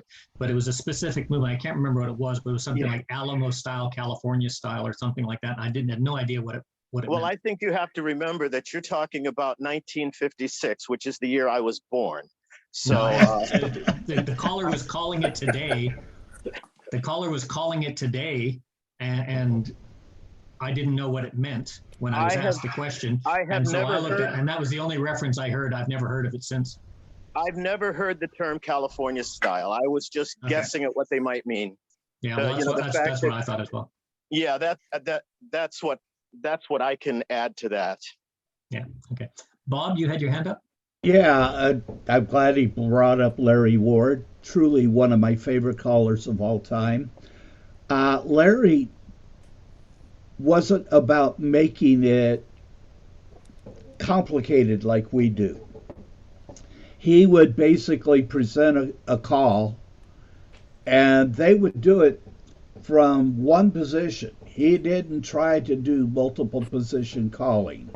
And I remember I had a square that we would travel and go to different dances, and we lived for the Saturday night star trip where they would give us the best, and we were always the last square standing. And we went to Larry Ward, and we all agreed we would come back just to hear him call right and left grand.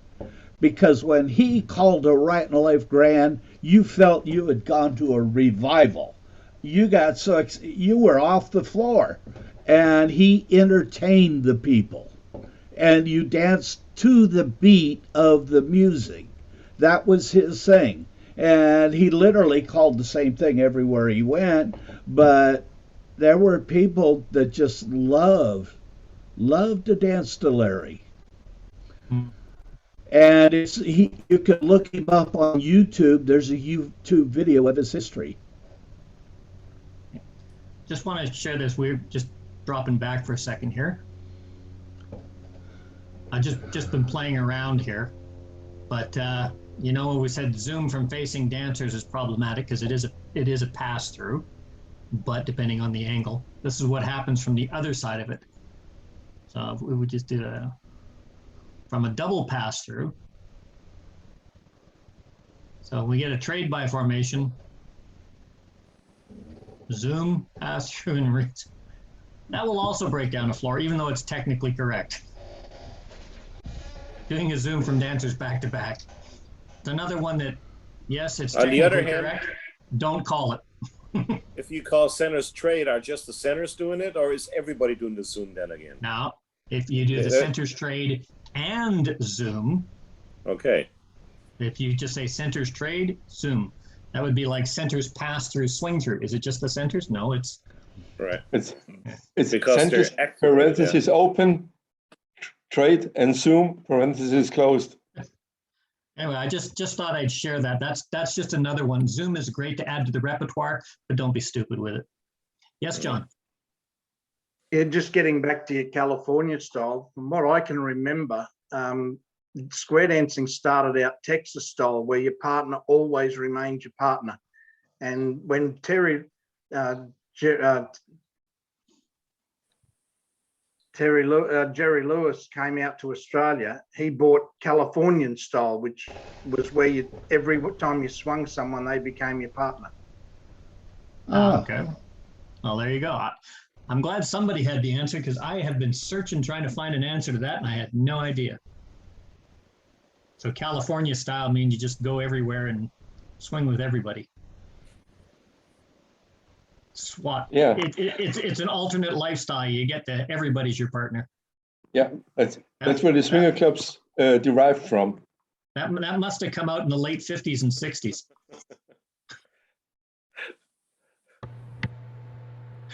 Like California style, Sagittarius, we have arrived. Get ready to disembark, man. Get the incense going and the sitar out. We're going to camp in the city park, man. Yeah, you do that so naturally, Betsy. What are you saying? Well, ladies and gentlemen, that was the presentation on clearing up what was the Zoom resolution technique. It's not a technique. It's just a pairing methodology to augment the technique that you know. It's a way of pairing dancers up and putting them on the outside to commit to your resolve and get you to one of those resolution solutions very quickly. Remember, if you do pair up the key dancers and you put them on the outsides, you only have 4 options. Square through 3, pass through if they're not paired, or swing through, turn through, zoom, swing through, turn through, and you have resolved the square quickly with the movement no matter where you do it. If you're able to pair up, put 2 dancers together in a foursome of any formation, get them to align, pass through, wheel and deal, you can zoom centers, you can zoom an individual. Your resolution is only 3 movements away. And that's what it is. It's not something, I think that was Mickey, you said this, it's not something that you want to teach new callers immediately to learn. It's not something you want to throw at your new dancers immediately to learn. But once you've been calling and you have the techniques and your dancers are comfortable with Zoom, it's something that can add a lot of variety and a lot of flair and a lot of surprise. And you can use it from so many different things, like a completed double pass through, a 2-face line, ends, centers, waves, double pass through. It adds that complexity with one movement that is different, not difficult, varied, but not varicose, if you will. So thank you very much, and thank you for everybody participating. Let's open the floor up for any kind of discussion that we want, because we seem to be there already anyway. I'm heading out. Bye-bye, everybody. Bye. I need to get food. Mel? Yes, Bob. I've got Bob and then I've got Simon.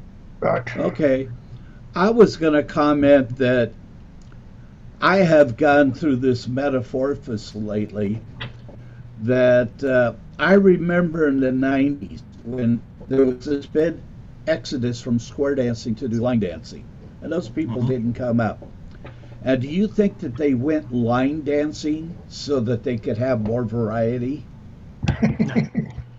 I think it was just the opposite, and they did the calls. So I have just recently come to start calling from some weak plus level clubs, and some of the dancers are extremely weak. And so what I've resolved for is not giving them variety, giving them sequences which repeat quite often. And yet these people are crazy about it. They love it. They're having a fun dancing. Yep. And we just have lost sight of dancing. Now, you know, Mel knows me. I'm a puzzle guy. I love it. But I won't give the people more than one puzzle in a night at that level. You come to my A2 dance, and it's a weekly dance, and you're going to have 2 tips of stuff that if you've never heard before in your life. I'm just constantly creating or trying to expand there. But I save it for them because it's audience orientated. That's what they want. And I have a ball there. But I know when I go do a one-night stand, I'm going to probably call the same one-night stand I called 20 years ago because they work and they pay me good. I like getting paid $400 with a $200 tip. You know, square dancers won't pay me that. But one-nighters will, and they will feel happy because they would have had to pay that much for a disc jockey. Yep, absolutely. Simon, you had your hand up. Yes, going back to this Californian style adoption by the British Association. I've got the association minutes from their inauguration meeting onwards up to oh, cool. not fully up to date here, but up about halfway through. I'll see what I can find in that. Certainly, I remember that being part of their decision. Yeah, and Californian style. It came up because I was asked that somebody called some Alaman left in the Alamo style or Alamo style California, something like that. And I was asked, what is that? How is that different from the movement? I can't remember what the exact movement was. And that was the only reference I could find to it was at the British American Association of Square Dance Callers. It was a decision made at one of their meetings to do California style from a caller that came over, and I had no idea what the reference was about. Yeah, somewhere about that sort of time or not too much later, there was a gentleman called Bob Oliver, Australian. And I think he, at that stage, was using or promoting a slightly different style to the Californian style. Is there anybody in your little corner of the world know anything about Bob Oliver? I don't, but I can ask around. John, I think, was probably hitting it closer to the head. Texas style, I do remember that's keeping your partner moving around and whatnot. So California style, it might just be moving and changing partners. That could have been the introduction to it. So I don't know. I'd have to do more research on it. I think another item in the mix may well have been New England style. I'm not sure how that would differ, but I have a feeling that they had a slightly different flavor. Yeah, well, I know it's not named after me because my wife says I have no style. Bob. Okay, I don't know that this relates to that, but it was in the late 70s or early 80s. I remember John Jones was out from Texas, and he called for our local festival. And over lunch, he said, you know, callers in the country look forward to coming and doing the Golden State Roundup. And it's because of your styling. And yes, there was a major difference in the way we dance than the rest of the country. And that was basically because of Bill Cassiner, who had an exhibition group called the Square Naders. So Bill contributed, and we all did palms up at that time. No question about it. The girls knew how to hold their skirts out on a promenade, you know, and it was to watch a dance here from the balcony was to watch a live kaleidoscope on the dance floor. It was just amazing. And to have that kind of styling and the emphasis on dancing to the beat and the phrasing, because Bill, I think for many years taught the majority of the callers that learned to call probably in the 60s and early 70s. And it was, I never heard it called California styling, but I heard it as having the best styling in dancing. Yeah. Won't argue with that. Yes, Johnny. Remember, that's before I moved to California. Yeah, probably some of it before you were hatched.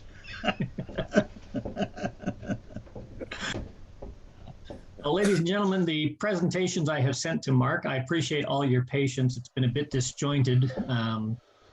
Hopefully I can recover my computer and get all of my stuff back sometime before next week.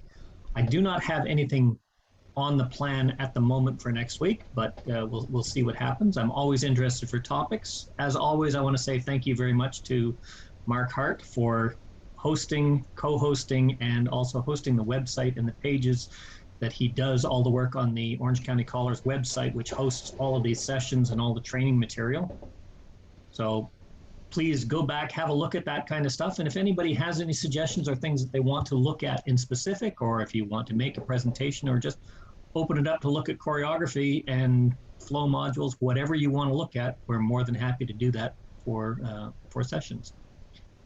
If you do get the chance to mentor new callers, make sure you foundations first, teach them. That's take nothing else away, foundations first. I cannot stress that enough. So the floor is open for discussion. Thank you everybody for coming in. Like I said, you don't have to stay if you don't feel obligated to stay, but you're more than welcome to. I thought you did that already. There is some mentioning of California style in the Sets in Order magazines in 1956. Yeah, that was the reference I found. That was it, but it doesn't say what it is. No, they have two articles about California styles in teaching and pictures in May 56. I didn't find that.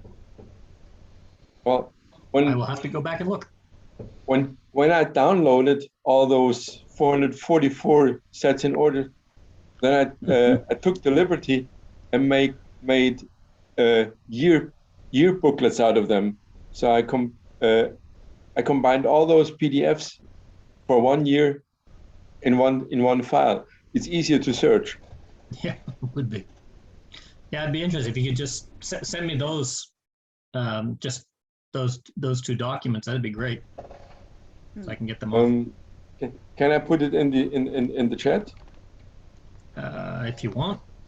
Actually, no, you'd have to email because it's my wife's computer. She doesn't want me downloading anything on it. Okay, I will.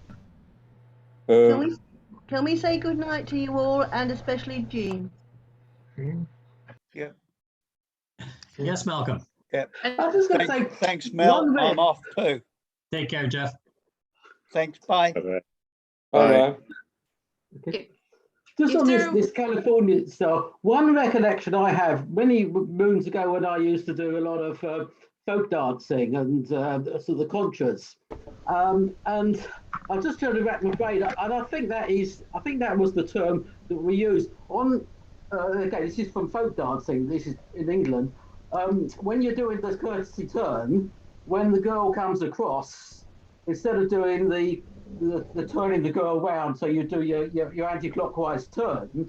I'm sure that was the term the caller used to use when you instead of turning the girl around, you took the girl's left hand, you turned her underneath your own arm, and then you brought her round the back of yourself, so you ended up as a normal couple.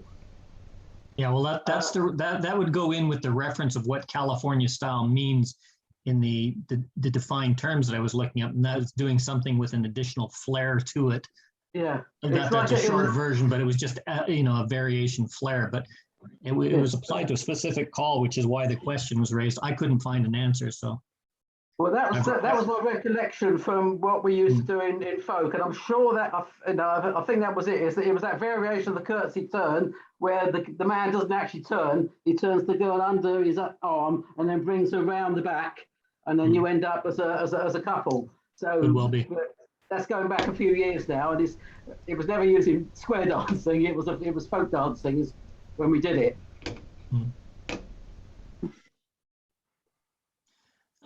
Anybody else have anything they want to look at, discuss? Feel free. Guido, would it be possible to put that index for this sets of order in this chat for the people that want it?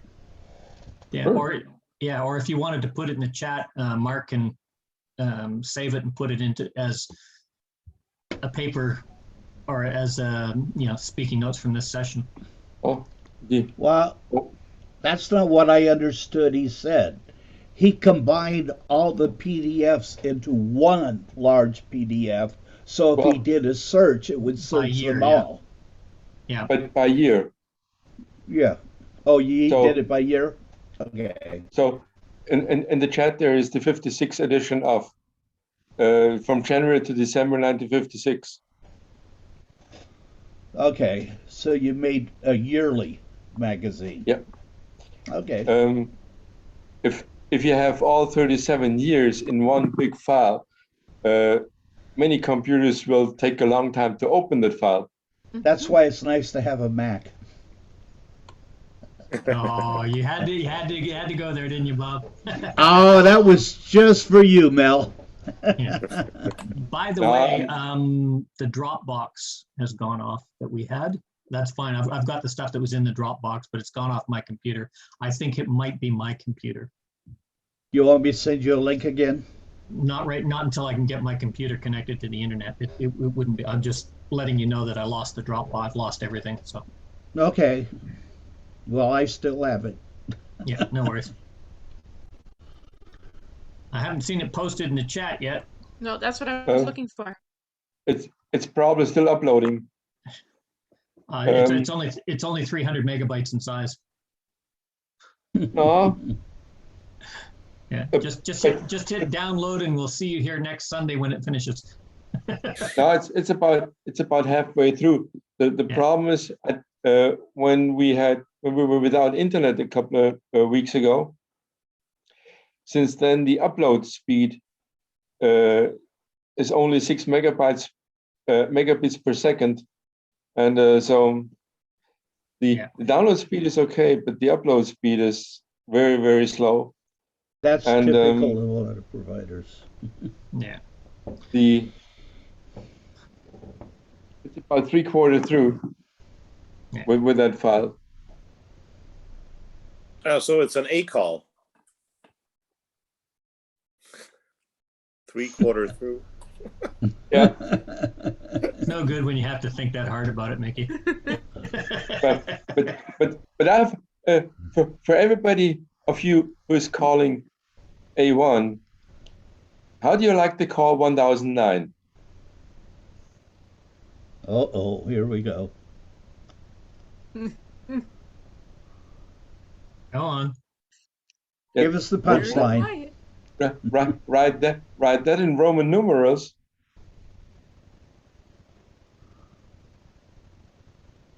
Write 1009 in Roman numerals. Yes. Come on. MIX. I can't be the only one that knows Roman numerals these days. Oh, it's MIX. It's mix. There you go. It's completed. So I suppose at your club you call do a 1009 in Roman numerals. No, I don't call it one.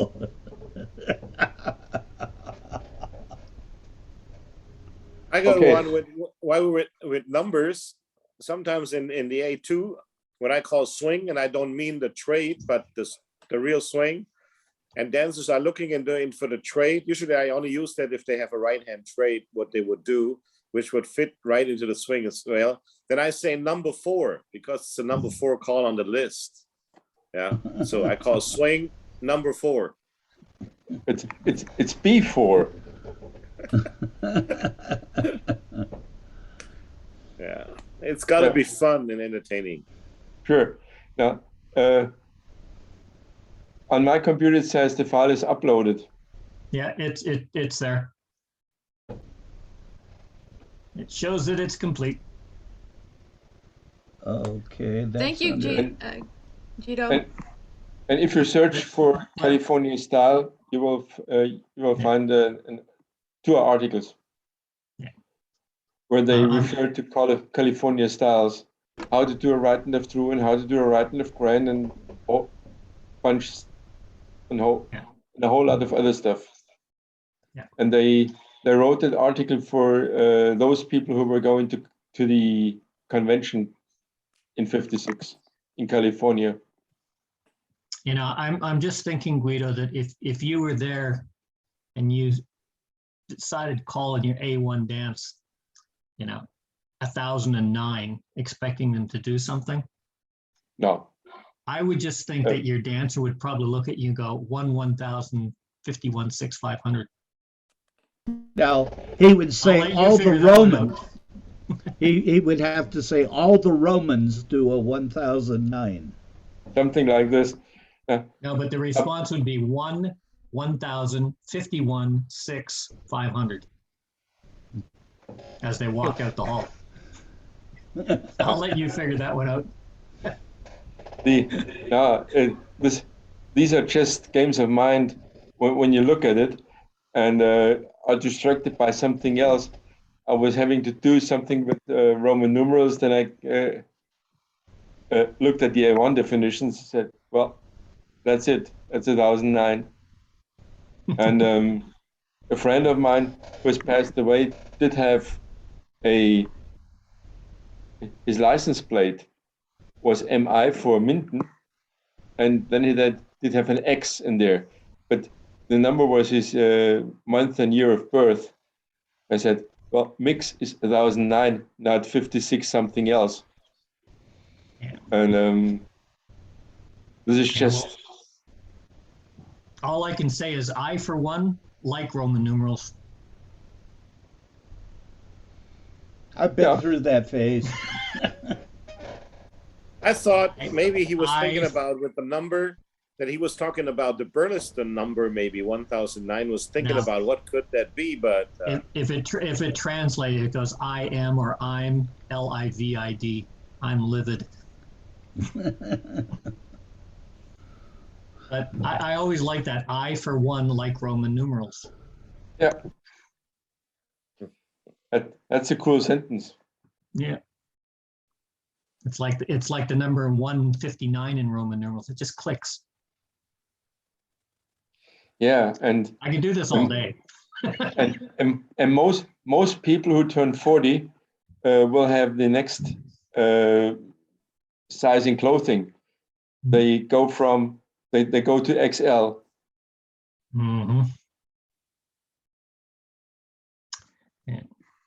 All I know is if you're asked what 3000 is in Roman numerals, it's an easy answer to get right because most people think going, Triple M. These are getting really bad, It's like I know what computer programmers, they hate Roman numerals because it's really, really hard to zero in on a problem.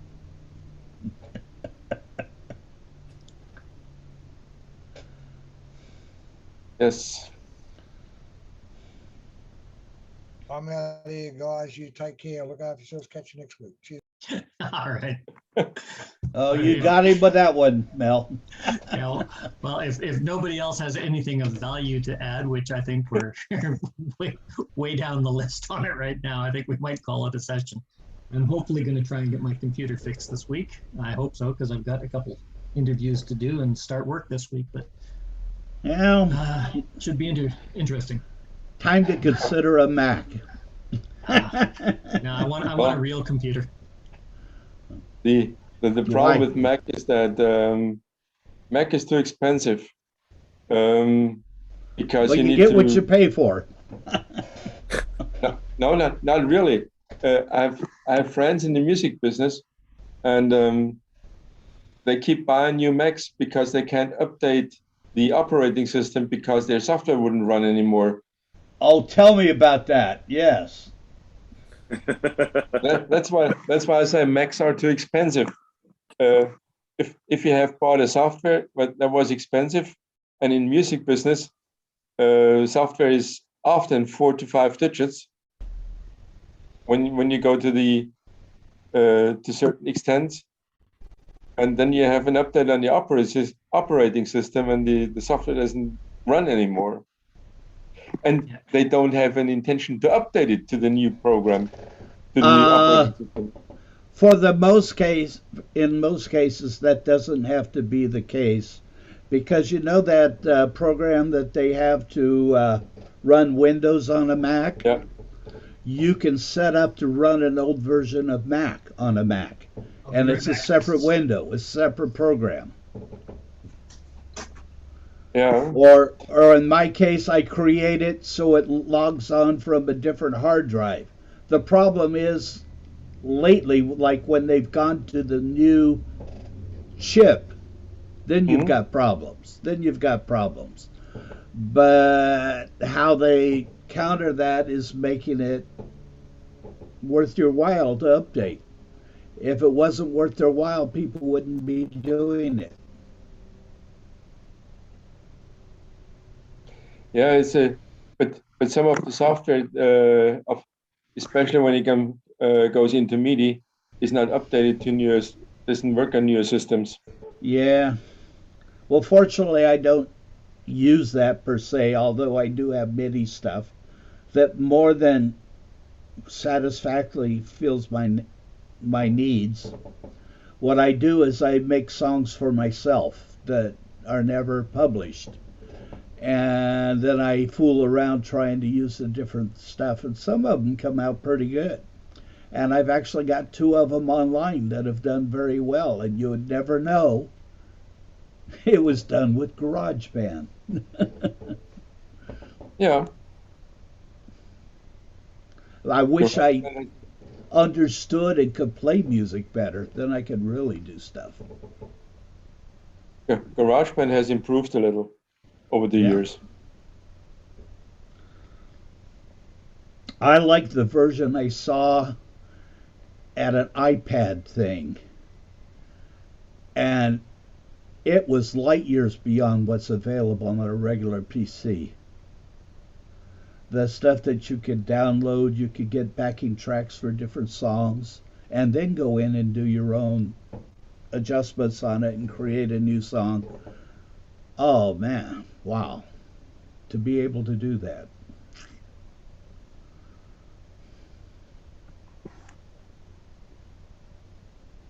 Yeah.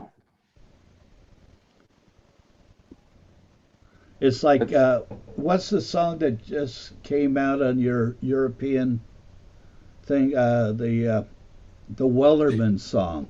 I wanted to do that so bad, but they already were doing it. And then I listened to what they had with their audio, and I can kill that. And then somebody else already reserved it and used the same producer that I'm using it, which won't be half the tune that I would have put out. So I'm redoing What Do You Say to a Drunken Sailor, because I wanted that sea chanty stuff. And we have come up with a lot of stuff on that, both as a singing call and as a patter call. Mainly I want the patter call. And lots of sea chanty stuff. You feel like you're down into 6/4 or 6/8? It might be. It could be. Well, I think it's a 6/8 tune to begin with. Yeah. But in most cases, when it comes to square dance, it really doesn't matter. Everything in square dance is a 4/4 beat. Even though some say, well, yeah, it's a 2/4 beat. Well, a 2/4 rhythm, okay. 2/4 rhythm is a tango. I don't think they believe that, but usually tangos are written in 2/4. So a 2/4 rhythm is a tango. if you go like that. Yeah, it's And, marking of the tempo versus the beat, and when you get in that. And when you go like when you have a 6/8 or 12/8, for the dancers, it sounds a little different, but it doesn't matter. They dance for triplet. I think you need to record it in a 5/7. Yeah. Oh, there you go. Anyway, ladies and gentlemen, I'm going to have to pull pin. I have to get my wife's computer back and hook back up so she can use it. But I thank you very much for coming in. Sorry I said gentlemen. I didn't mean to exclude you there, Yolanda. I just didn't see your smiling face, or I would have. But thank you very much. Thanks again to Mark for hosting and acting as my co-host and doing all the technical stuff behind the scenes. I wouldn't have been able to do this if he hadn't hooked up all the linkages and had everything fixed so that we could actually do this meeting today. So, and excuse the disjointedness of the presentation and the text that is going to be coming to Mark to post up on the website. All that was done with his help in the 45 minutes before the presentation. So if there's typos and errors in there, please forgive me on that, but I believe all the material is there, easy enough to follow. Well, still was a good presentation. Yes, it was. Yeah. Yeah. Thank you very much, Mel, for all your efforts, and Mark Hart, both. It's great to be able to get in on these. It's just a lot of times they're at a much different time, and it doesn't work out convenient for me, so I don't make too many of them. Oh yeah, but you could always go back and listen to them, Gene. That's why I go to the recordings. I count on yes. Those. Yeah, thank you very much, though. Nice to see you all. We'll let you go. It's past midnight here. It's about 20 after midnight. Just a reminder for those of you that coach and mentor to others that tune into these sessions. Don Beck has his sessions earlier on in the day than this, but he's not having a session next week because it's Thanksgiving in the States. Yeah. So, and I'm not sure what my session's going to be or if I'm going to even have a computer up and running by then, but I will try and get a hold of Mark and let him know. And if I'm not, he'll be posting it in the Callers in Training or Newbie Callers website to let you know what's going on. Right. And I probably won't be available the next 2 weeks. I'm in Passau. And I don't know if I have a decent internet connection there. Yeah, and I still have to go through your document and edit it, but I've got to get my internet back before I can pull it off my emails. Well, I was able to download the sets in order thing that PDF that you put up. So I'll have a look at it later. Thank you very much, though. You're welcome. What time is it, Guido? The only thing I did is I downloaded the 440 issues, and then I said no, it's too difficult to search, so I made them yearly. That's good. It just makes big dog. That one's 112 megs. So anyway, you guys take care. I'm going to head out unless anybody has anything they really want to get into.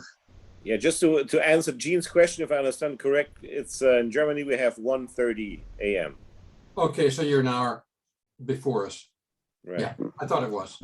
Well, it's 11:20 a.m. here, and I've been here since 11:20 p.m. yesterday. So it's been a long day, and I still got a long time to go. Okay, well, you take care. Take care, It's everybody. 4:28 p.m. here. Bye. Bye-bye. Take Bye. care. Bye. Bye all.